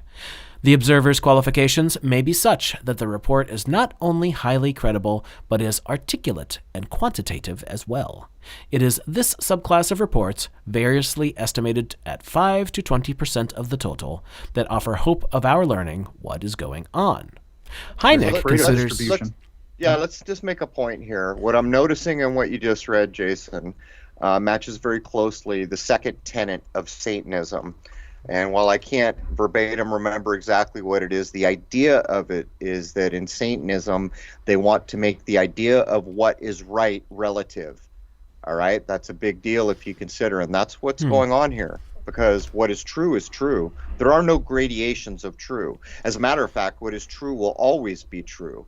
And so one of the tenets of Satanism is being applied in the way you see this put down. When I think there's three three pillars or three tenets. I've forgotten, but I'm pretty sure the second one is the idea of relativity. Relativism. When it comes Moral to relativism. moral relativity. There, I'm going to look them up because I'm actually not even familiar with these.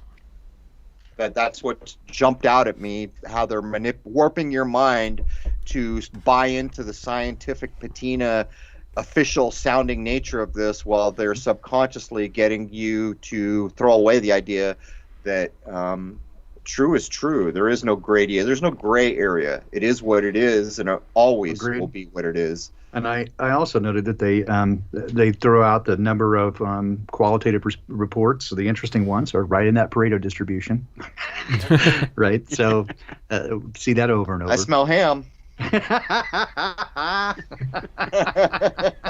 Canadian bacon? What? What are we doing? It doesn't matter where the ham came from. Hey? I don't think this is. I don't think this is it, because this has nothing to do with what we were just discussing.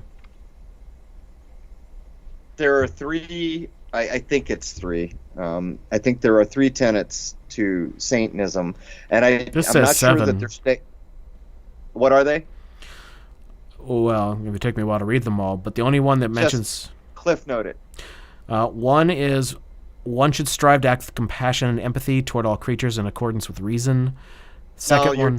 what you're reading is the public glaze over poppycock? people's eyes statement. Yeah, well, that's the public-facing stuff. I'm talking about the actual original idea of a satanic movement and the pillars. I think the esoteric. I'm pretty sure. Does anyone remember? Does anyone know what I'm talking about? There's three of them. I do know right? what you're talking about, Crow, and I was quiet because I don't remember them, and I hate misstating. Wayne knew the word, so clearly he remembers moral relativism. I know relativism is on there, and inversion I think is one. Yeah, I think inversion. What are is the? one as So well. this isn't the LaVey nonsense, right? This is something else. He did the more No, exoteric, right? The one that Crow was just talking about. He's the first guy that incorporates it, so you know what's going on. See, with this LaVey. I don't know that much about this stuff because it never interested me. Yeah, It shouldn't. It's just it's a skit. It's just yeah. I know, that's what I mean. I always thought it was silly. Right? So, so I just look at all of it, but I can't. Wayne, do you recall the third one? It's inversion and moral relativism. Oh, Rose just put it in here. 4 tenets: moral relativism, social Darwinism, eugenics, and self-preservation. There it is. There it is. Rose rocks, because that last one. But what is that from? I don't even know. It's the tenets of satanic ideas that have been attributed to satanic ideas. But you see, the whole thing's a mind warp anyhow, because that's all derived from the Luciferian idea, which is Venus, the morning star, bringing light because the sun's going to follow it and rise. That goes back to the natural sciences, but I'm setting all that aside so too many people's eyes don't glaze over. The point is, it's teaching. It is actually the operating procedures. The idea of what we call Luciferianism, which really isn't, kind of, but it is. The idea of Satanism, the last tenet there, the fourth one, is selfishness, basically, teaching you to be self-centered. It's why in the episode image tonight, and Jason, did you notice that I pulled lyrics on the episode image I sent you last? Well, you always use lyrics. Well, not always, but you well, frequently. Did you notice? Well, sometimes I do. Yeah, I do and I don't. But from a Yes song, which is about a chess game, I pulled a set of lyrics, which is the absolute epitome of the fourth tenet Rose just laid down, this kind of self-centered nature. And you'll see it in the episode image with the little evil dudes on the left in my episode image tonight. It's the one where move on back 2 squares, initial it with loving care. I see all good people turn their heads each day, so satisfied I'm on my way. I like that song. I can't remember it, but down the second to the last verse, it's basically telling you, look, guys, the only reason we're here is to conquer every damn thing we want and move me to any black square, use me anytime you want. There it is. And that's exactly what Rose just looked up. I thought there were 3, but I guess it makes sense that there's 4. It's one of the 4 pillars of satanic ideas. And the worst of those, they're all terrible. Selfishness is horrible. Darwinism is an insult to the divine spark of a human being. That's your inversion right there. There's your inversion right there. And when you open up with moral relativism, that's an ultimate insult. Because kids, children know. They don't have to be told. They know when things are right or wrong. But by the time we grow up, it's been lost because of this kind of nonsense. Let's see. I want to, since we're running out of time, I want to see if there's anything actually interesting in here to get to. And by the way, wasn't it 1966 that LaVey finally incorporated that nonsense? Yeah, 66. Well, that's when he founded the thing. Batman That I do know. Right? That's the year Batman showed up on TV. Hint, hint, hint. The Dark Knight. Yeah. It's all by tied together. There's no portion Trek. of the system. You know, people always come in and say, "How did you know that event was a fake?" And if I told them the truth, they wouldn't believe me because it's all frickin' fake. If it's part of the system that we use to be modern, it's frickin' fake. It's Fugazi. Like Pacta. Exactly. Oh, by the way, Don't this doesn't surprise me at all with the satanic stuff because look at like JPL and all that stuff. You know, I mean, they were all into the freaking occultish wanker, what's his name, Crawley stuff. That they're all wanking each other off too. Oh, I'm gonna summon this, that, and the other critter. Creepy Crawley. It just always was so ridiculous to me. You know, it's like what are they doing? Humping goats? The last section. What? He's asking if they were humping goats, and I'm saying don't laugh it off because they probably were. No, exactly. And in this last section, by the way, part 3, we have them quoting Heineck, which is a take of Heinrich, which is home king. So there's your king kill again. Right, and it's also Henry. It's a play of Czech version of Henry. Yep. It's the power idea, and then there's a ham crossover because one of them is, what is it, HAIM? It's basically ham with an extra letter. Yeah, again. It's just slavery with extra steps. Morty. That's awesome. I'm not making a pun there. That's actually what it is. It's mental point out the obvious, the high neck. So, you know, an allusion to the head once again. Yeah. So, yeah, but I think this last portion just rattles off some of the better observations, the better cases that Nycap has recorded that this guy has taken an interest in and is using this as an example of what a quality case would be. And this is his argument as to this is the unexplained stuff. And, you know, it's likely that there's an extraterrestrial element to this and that kind of thing. Well, that's just putting programming in there in the mid-'60s then. Right. That's what this is. This whole thing is the programming narrative. But if you go through and look at some of the names of the witnesses, another witness, P.T. Scattergood. I love these freaking names. Right after Not kidding. Yeah. I don't think we need Twilight language to get that one. Yeah, first witness, J.A. Gaslin, like, you know, gaslighting. I mean, it's hilarious. Let's jump down to 27 where it says variations of sightings with time, because this might actually have something that's not quite ridiculous. It appears that the UFO phenomenology has been with us from the earliest times. In the last 25 years, however, there seems to be a drastic increase in the number of sightings. It is practically impossible to estimate the number of worldwide sightings because of the lack of suitable data collection means. In the United States, the principal depositories are currently the Air Force, Nycap, and APRO. It is estimated that currently these sources together receive about 2,000 reports per year. Since only about 1 sighting in 10 is reported, the number of sightings is about 20,000. But of these, 80 to 95% are not interesting, leaving us with only 1,000 to 4,000 worthwhile sightings per year for North America. Now, wait a second. How the hell would they know that's how many are being reported or not? Because it's all based on the fact that no one ever sighted Dick before Kenneth Arnold flew his plane that morning, so they can do whatever they want, I think. No, this is based on the very reliable science of vaccine science, just so you know. Yeah. This is all for ape eggs, right? It's APRO. APRO, there you go. Nycap and your APRO. What else? Air Force. Those are your principal depositories. Yeah, and they call these incidents flaps. Yes. Well, even the name of what we're talking about cracks me up. Extraterrestrial. There's some extraterrestrial out there somewhere, folks. No, there's not. We got it all here. We may not know about all of it. That's Probably. Or it could just That's be, like- extra land. So it could be extra land they're not telling us about. So that's extra terra. Yeah, well, see, Yeah, this but- is a lot like talking about extra cocaine. So, Well, in one way it is, because there's no such thing as extra cocaine.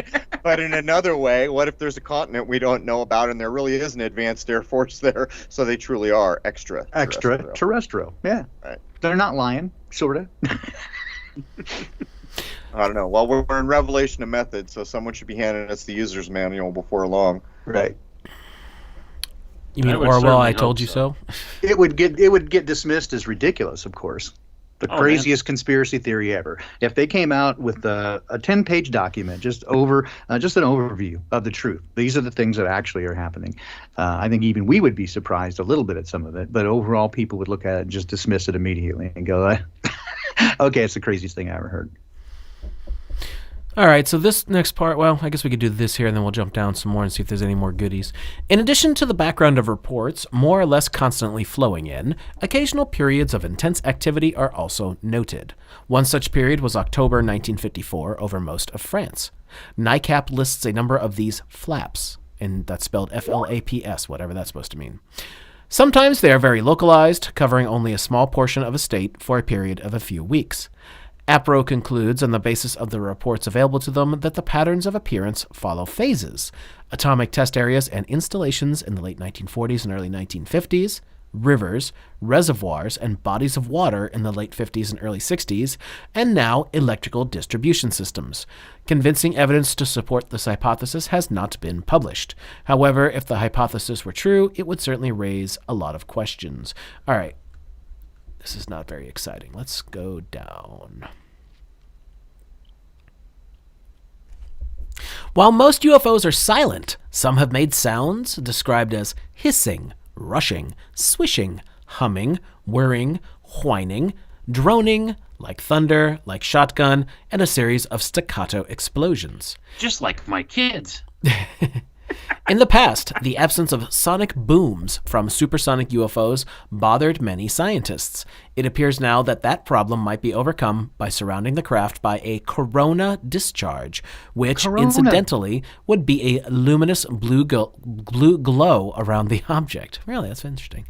I will purposely not comment much on occupants, except to say that there are a few, very few, reasonably reliable and carefully investigated reports of UFO occupants. For the time being, I would prefer to concentrate on reports of the objects, however, as the frequency of reliable occupants reports is so low. I have no bias one way or the other along these lines. If UFOs are of extraterrestrial origin, they may or may not be manned. If manned, one should expect an occasional appearance.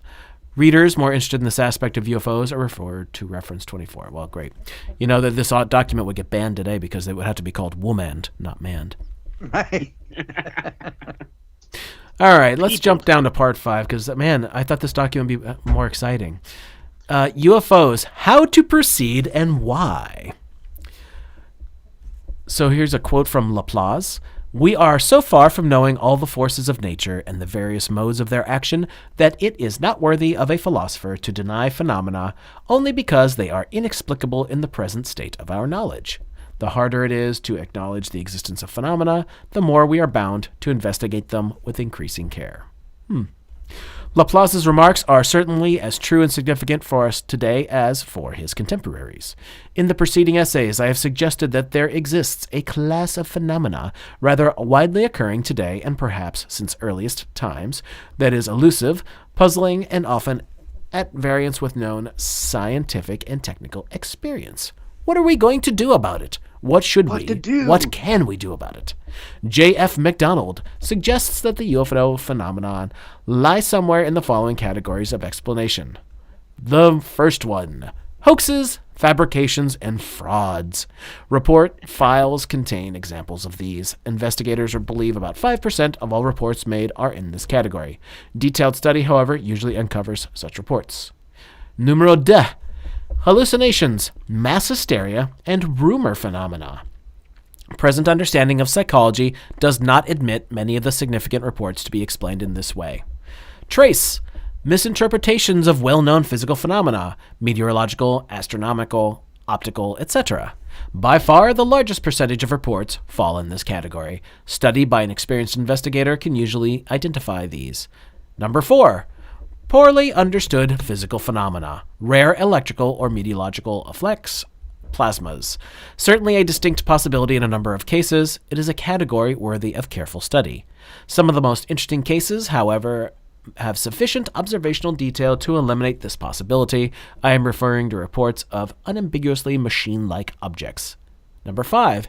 Advanced technologies, test vehicles, satellites, re-entry effects. Again, some reports can be attributed to this cause, but most cannot. 6. Poorly understood psychic phenomena. This is interesting. Psychic projections, archetypal images, parapsychological phenomena, etc. It is difficult to comment on this possibility because of the current lack of knowledge of parapsychology. While a small number of UFO reports do exhibit aspects of parapsychological phenomenology, general relationships have yet to be convincingly demonstrated. Number 7. Extraterrestrial probes. All right, here we go. Probe. A possibility commonly held by the public Probes. and commonly rejected by scientists. Professor McDonald believes a number of sightings are best explained by this hypothesis. Oh, he believes in the aliens. Number 8. Of course he does. Messengers did it. of salvation and occult truth. Ooh. This explanation is listed because of the nature of certain reports, particularly contact reports, reports involving communication of UFO occupants and the witnesses, and because of the historical aspects of the phenomenology. Perhaps to play it safe, an additional category should be listed. 9. Other. Well, that's a good category. I like other. Clearly, the explanation of UFOs will interest someone. Psychologists have an interest in 1, 2, 3, and 6. Theologians in category 8. Scientists in 4 and 7. Therefore, whatever the explanation, it is a problem of at least average interest. If by chance the explanation is 7 or even 8 and possibly 6, the value to society would be profound and significant. In this sense, an identification of the phenomenon would be a task of highest potential urgency. How might it be done? Because of the transient nature of UFOs, we cannot expect to have the interested scientist rush to the spot to make his own observations. Reports so far accumulated, however, show that UFOs sometimes appear frequently in areas for a short period of time, a so-called flap. One characteristic of the flap is a larger percentage of sightings of objects at low levels than one normally obtains. If the reporting and analysis system were responsive enough, men and instruments could be dispatched when a flap was recognized with a reasonable hope of making first-hand observations. All right, and there's more suggestions down below. We're getting low on time here. Anybody want to I mean, look at the have some fun here? Tavistock. Look at the Tavistock nature of, well, these guys will have an interested in point 1, 2, and 3. They're casting a broad net here, but it reminds me of the role of entertainment using the old satanic 4-pillar idea that Bowie brought to us in his music.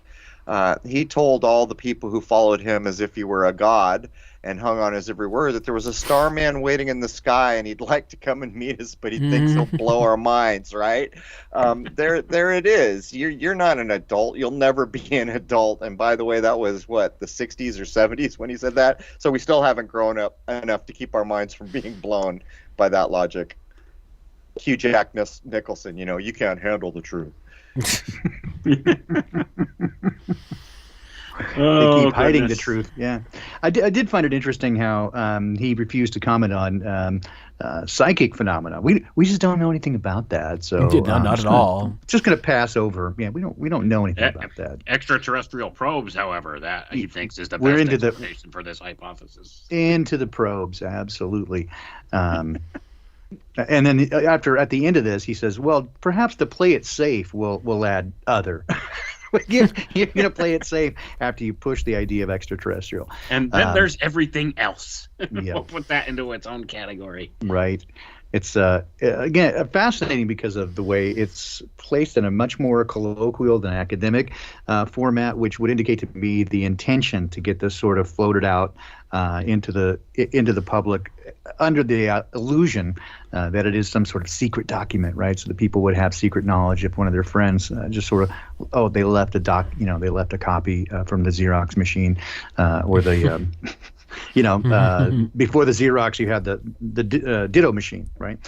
So it left one of those copies out. That's the kind of thing that it seems to me is that it's written in such a colloquial way, unlike most of these think tank academic papers, which are done with this very occluded language. They're just laying it out pretty direct, and they do spend an awful lot of time. We didn't really go over it, but they spend a good portion of the document with the firsthand accounts, which are, again, written in a very colloquial manner, designed to, I would say, to pique interest of people who thought, again, they were getting some sort of, real government insight into things. And most of the drawings are very, very poor hand drawings. Most of the data seems to me, this is even by those standards, would have been pretty basic stuff and not something you expect from the RAND Corporation generally. So I find it an interesting material in that regard, especially the appearance of all those relationships to King Kill 33, and of course the numerology and interesting phraseology. It does appear, if nothing else, that they're passing. There's stuff in here that only the initiated would really understand. Well, let's point another one out. This is an official document. They chose the word flap. The 6th standard definition of flap is a state of excitement or agitation, something that generates an uproar. There's your flap, folks. Mm-hmm. There you go. I'm going to have a flappuccino. I like lattes. Damn right. You're a little late. I You don't can think have that's going to cause an uproar. a brave latte, a breve latte. It'll cause a flap. It'll be a coffee flap. There you go. And then I you can can live sue. with a coffee flap. Yeah, and then you can sue. It flapped all over me.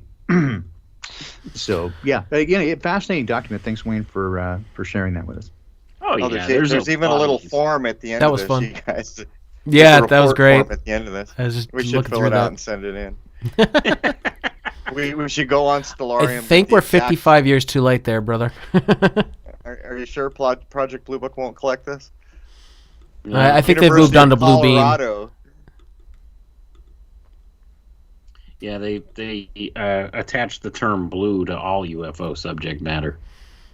Right, because it's the magnetic idea, the negative pole, the feminine idea. You'll notice that early on in the internet, there was a thrill with anything blue before all the E's and the I's got attached to everything.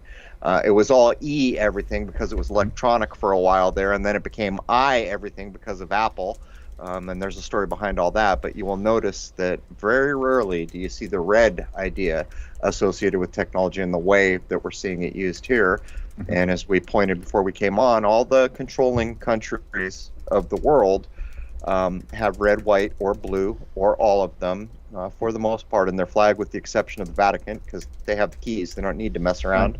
And don't forget that IBM was big blue, Big and then blue. you had Yep. deep blue, which was their first attempt at AI was deep Sucking blue. you in, right? Right. So there it is. It's never red, is it? It's never the masculine, energetic, positive polarity. It's the opposite, magnetic idea, feminine idea, negative idea, and polarity going on constantly with technology.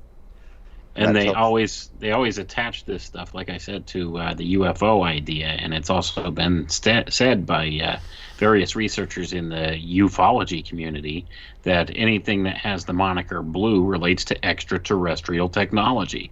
Well, we know there's different reasons for attaching the blue coloration to these different projects and these different ideas, but it's definitely a true thing that they're attached to these ideas.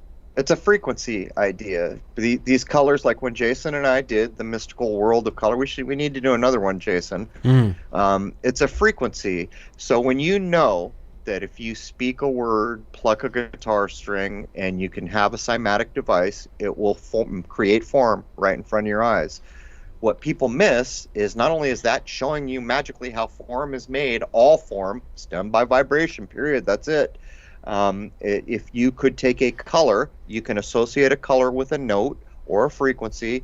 Every time you did a shade of blue, it would give you form, a pattern, a cymatic pattern of some sort. And it's even to the point where, notice like the blue that shows up in the Israeli flag. What is that over where Giancarlo was? Is it Savoy? I forget, the Savoy flag or something like that. Yeah. Same color of blue going on. These things are not on accident. They're back to the natural sciences, the negative polarity, and they're using these natural truths to influence people who have basically made to be babies because they don't understand a damn thing about the natural world anymore. If it's not science, they don't know about it, and science is a lie. Right, and another aspect of the color blue that we could attach to it is it's a color of mystery. Out of the blue, it came from out of the blue. The deep blue sea, in the deep blue sea, it occults something underneath. The clear blue sky, all these different ideas associated with an air of mystery, and that's what this is kind of intended to do. There's the intention behind attaching the color blue to these things. Right. Yeah, it's the subconscious mind, too, yeah. As L.C. King even was pointing out in the chat, there many times they'll combine the red and the blue for purple, of course, the color royalty, and even the modern thing, right, is ultraviolet, right? So even going sort of beyond that, so into the ultraviolet spectrum. The recent movie, it's again given that sense of high intensity look. So it's fascinating. Again, all these things. I did some study for a little period of time about before the modern music, the way it was written. They called chords by colors. And much of it had to do with that, and expressly cymatic stuff. They kind of occlude it now, but it was expressly done with the natural Pythagorean formulas and the theory of how they relate to one another as ratios. Absolutely written out by Platonic solids. It's fascinating stuff, and much of it's lost now. So key to the working, and even the color purple, as you just mentioned. If you were about to do another Walter Russell episode with the president of the Walter Russell, I guess it's university is the proper word, or philosophy.org is their site. All the stuff that Walter Russell did from his 39 days in illumination, there's a lot of artwork and other things, but he always uses the red and the blue, the negative and the positive, the male and the female. And in the center, where those two things come together, what do you get? Well, in a real world where we learned with crayons and not computers, red and blue are going to give you purple. So not only is it the idea of mastery, that's actually an extension beyond the foundation. What it actually is demonstrating is polarity has come together, male, female, negative, positive, however you want to slice it. And so almost you could say that it is equipoise, or the still. It's where the idea of being a master would have to foundationally settle itself. And when you begin to know these things, we can go back through history where there's accounts of, well, they only got purple from the certain snail, and by the way, if you weren't the royal bloodline and you weren't, they'd put you to death. That's how deeply they knew about the meaning. When Jason and I went into the color, we got into dyeing. If you do a serious research on color, you will understand that back in the day, dyeing was a big damn deal. Now, it turns out that the pure white fleece of wool is always the gold standard because it is the most dyeable.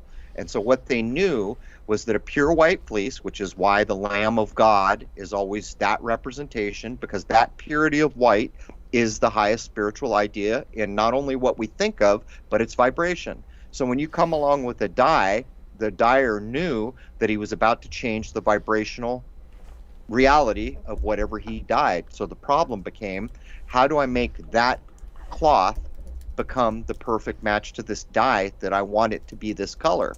And that was an art form back in the day, and the gold standard was wool because it was the easiest of cloths to dye. So these things are all lost in time now, but the principles that drove these arts are what we have been retarded from knowing. And you pretty much blew my mind, Crew, when you did the transition. And I'm like, oh my gosh, I'm gonna have to study and do another one of my episodes on it. When you said it's so key, and I went, oh my God, the color of the music and the chords, guys. What when you choose a tonic, what do you call that in music? You're choosing what key are we playing in? Key. You have key, so key, color, cymatic, sound, vibration. Oh, you're talking about the root? Is that what you're alluding to? Yeah, but you say what the root? What key are we playing in? Right. Of course. I see what you're getting at. So yeah, exactly. I'm going now with the idea of there being sound keys. Of course. Right, with vibration and electromagnetic spectra, and then color. So if we put this together, I'm about to jump into some crazy study now. You just lit my fire. I'm like, oh, it's the key. Oh, duh. Walter Russell did for us with the Universal One, because it gets to the point where even though we're in duality, it's all because of one thing, and that idea is the divinity. That is God. That is whatever you want to associate it with you. And by the way, that is the spark within you. Seek the kingdom of God within. So if you're talking about a color, you're already talking about music, because there is a musical pitch, and you're already talking about a color. And for that matter, you're already talking about a frequency, which could be electricity. And so this is what's been baffled. I heard there was a secret chord that David played, and it pleased the Lord. The baffled king composing hallelujah. There you go. And who's gonna tell someone that that's not true? Because it probably is true. I'm about to jump deep into that. And like I said, you just sent me a whirlwind when you transition. You said so key, and I'm like, holy shit! Jason, you just said it. Do you still have a copy of that old document that we drive part of our basis? We should send that to Baldini. Actually, go to archive.org and do a search for cymatics and color, or I'll have to look.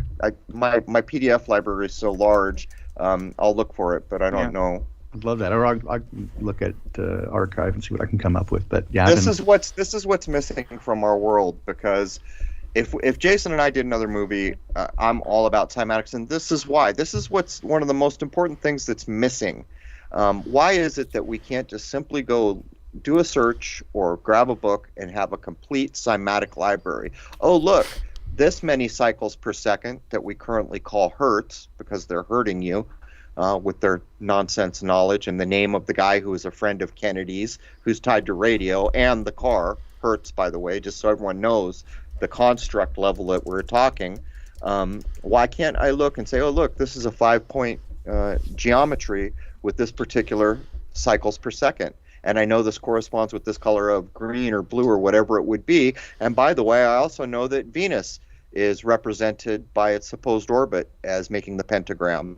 Every one of these things is proving what Russell said, the universal one. And if we had spent our whole lives knowing things like this, guess what? We'd be grown up and hard to fool. Yeah. Well, I think we're going to call it. We know how things work, basically.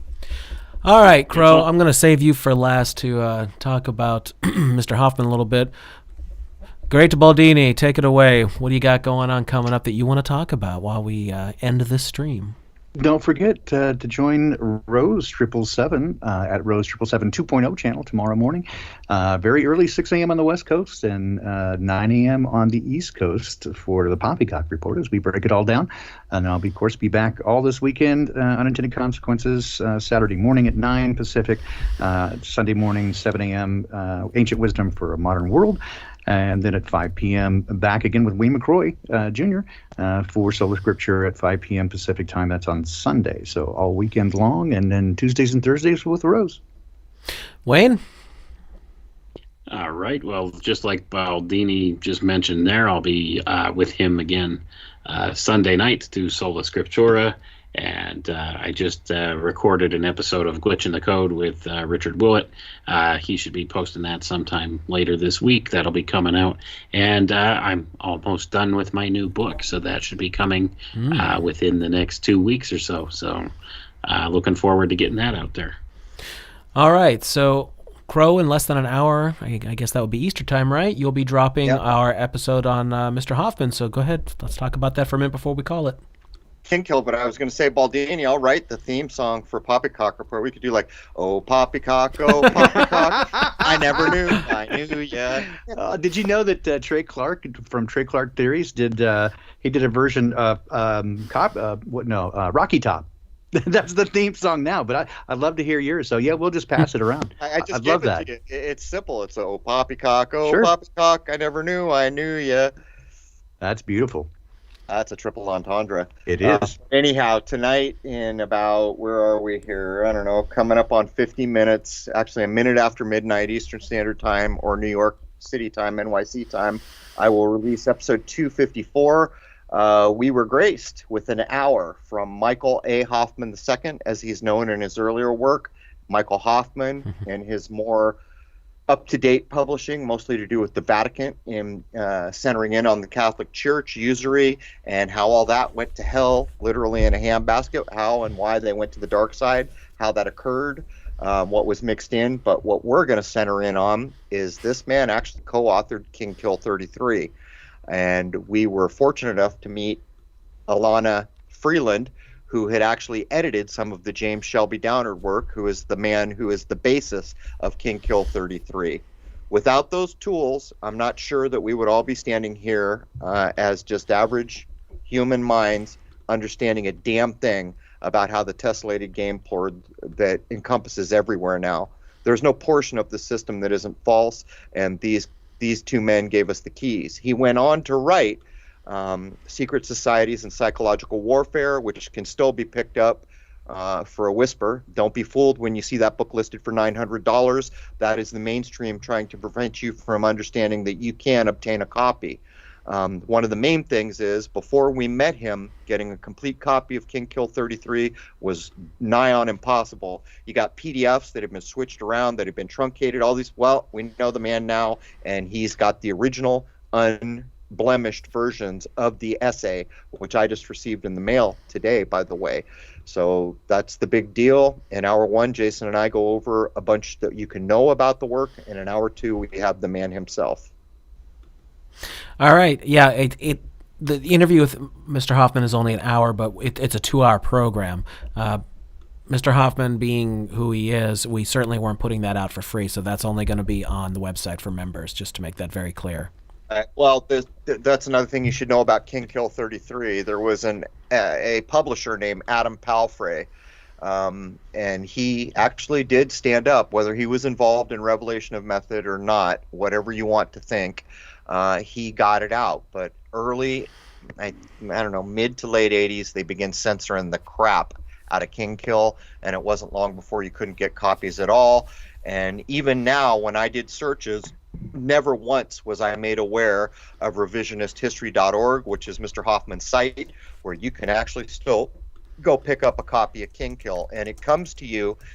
To me, it's one of my prized possessions, because my wife opens this up and she said, "Who's handing you all these old Xerox copy college notes?" So it comes to you in a little like old ring Xerox copy format, but it is the original. And these are, I'm not going to say the keys to the kingdom, but if you read these things more than once and you don't like, people are still coming to me saying, "How did you know this event was fake?" And I feel like saying, because somebody's lips were moving. That's how all-encompassing the system we are facing at this moment is. Right now, Australia is locked down to a draconian measure that blows the mind, Melbourne specifically. The omnibus, which is going to get passed, or they're going to try to pass it, is actually permitting pre-arrest and indefinite incarceration. That's where we've come. There is no portion of the systems that we use for a modern life that are not encompassed in what is laid down in King Kill. If you are using money, if you are going to stores, if you are driving a car, if you have insurance, all these things are part and parcel of separating the divine human mind from that which matters. And by the way, the Bible told you the truth when they told you money was the root of all evil, because there's where it starts. And those are the jokers who started to take control, all those at least centuries ago, maybe millennia, hard to know. But these things are a big deal, and I would urge people to go to revisionisthistory.org, get copies of King Kill, copies. .org, I was confused because .com is Malcolm Gladwell. Okay. .org. Well, you're not going to get a search return for it, by the way, and half the time you're going to be told it's a dangerous site. They'll do anything you can, but you need to pony up a few bucks, get these things, and make sure they're safe. And this is the kind of thing, like I got a Tesla device recently, and I got these texts. I'm already planning, when I die, who am I going to hand these things to? So 50 years from now, they'll have a chance at having access to these things, which are on the chopping block. If things continue on the way they are, these are the very ideas that will be removed from the dialectic. And by the way, you can't search them now. Had we not been fortunate enough to make this connection, we wouldn't have been able to get original copies. People are asking where to get it, so if you really want the original thing, you got to get it from Michael Hoffman. But there are PDF versions floating around. However, it seems to have kind of got a bit of the chop as the years went by. So you got to be careful which version you download. Well, Rose, if you're listening, can you put in revisionisthistory.org and just put up the book page? I know Rose already knows it. And don't be fooled. It's an old school website. I think Mr. Hoffman, Jason and I are guessing he's in his upper 60s, probably past mid-60s. I think he was 65 or thereabout. Yeah, I'm guessing he's got a little more than 10 years on me, but on the left-hand side of the pages that I've seen, there's those old-fashioned PayPal links to the books, and this is the way to do it, because if you go to Amazon, some of our followers went to Amazon, and Secret Society Psychological Warfare, they sent me a screenshot that it was listed for $900. Yeah. When I did a search for James Shelby Downard, there's a single text by Adam Palfrey under a pseudonym, which is excerpts from King Kill and other dialogue around that. That thing was going for $600. When it finally went below 200, I bit my cheek and I ponied up to find out what I know about that text. So the point is, go to revisionisthistory.org and go direct to the source and pay the man for his work. Yep. Because what he handed us is, to me, there's certain things that I've bumped into that have taught me so much in the world. There are very few single books that did as much as these. Usually it's a decade of research and a series of books or research. This is one-stop shopping. And I would say minimally you need a copy of the original King Kill 33, which is basically a Xerox copy and a ring binder. And the other thing is Michael Hoffman's later book, Secret Societies and Psychological Warfare, which should be less than $20, I'm guessing, but in that neighborhood. He is the only person who meaningfully reported that a black obelisk showed up in Seattle on September 11, 2001, proving that the hotel at Ground Zero, which was openly admitted was designed as the obelisk from 2001, ties all the way back to Kubrick and Hollywood, everything up through it that went on that he touched, all the way to that fateful day. There is no portion of this system. So the next time someone wants to ask me, how do you know, I'm simply going to start saying, because I breathe oxygen. Mm-hmm. $38 in the U.S. for King Kill 33. Worth every damn penny. Absolutely. You can't get that information, as far as I know, from anywhere else except joining a club and then making it high enough in that secret society to be accepted, which I'm guessing most of you don't have the bloodline to do it, or the lack of morals. I'm looking at he's got that tetragrammaton magic as well, and I'm like, I'm gonna buy every one of his books, man. You got it. And then when you see, this is what I do. When I have texts that reach a certain level, like the Universal One by Walter Russell, like King Kill, there's a few. In my mind, these are gold star things, and they need to be preserved. And so I view them as among my most special possessions, even though it's a $10 book or $20 book. It doesn't matter. I value it more highly than my mandolins, which cost a lot more, because in the future, people will still be able to get mandolins. Basically. All right. We ready to sign off here for the eve? Well, we can sign off, but I got to keep my eyes peeled for another 45 minutes. Yes, you do. All right, so that's going to do it. I hope everyone enjoyed the talk on UFOs. I think we goofed off more than anything tonight, but that's all right. We had a good time. Hope everyone enjoyed it. We'll see you soon. Take care.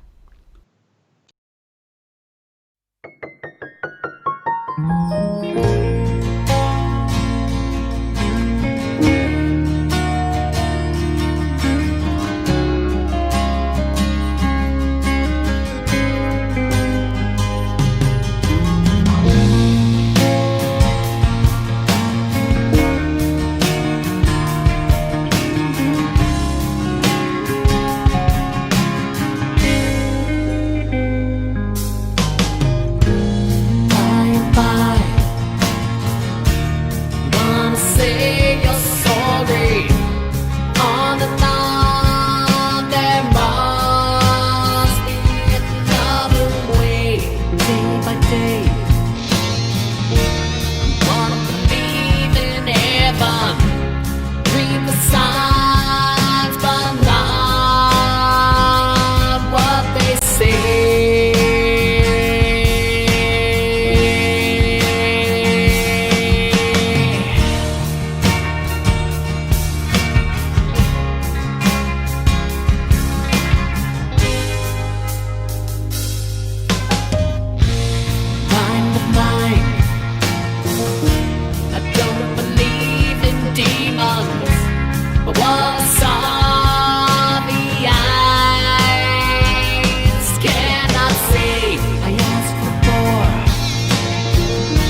inside of me, my angel. The universe will speak, manifest inside me, my angel, for all to see.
Will speak, manifest beside me, my angel, for all to see.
Will speak, manifest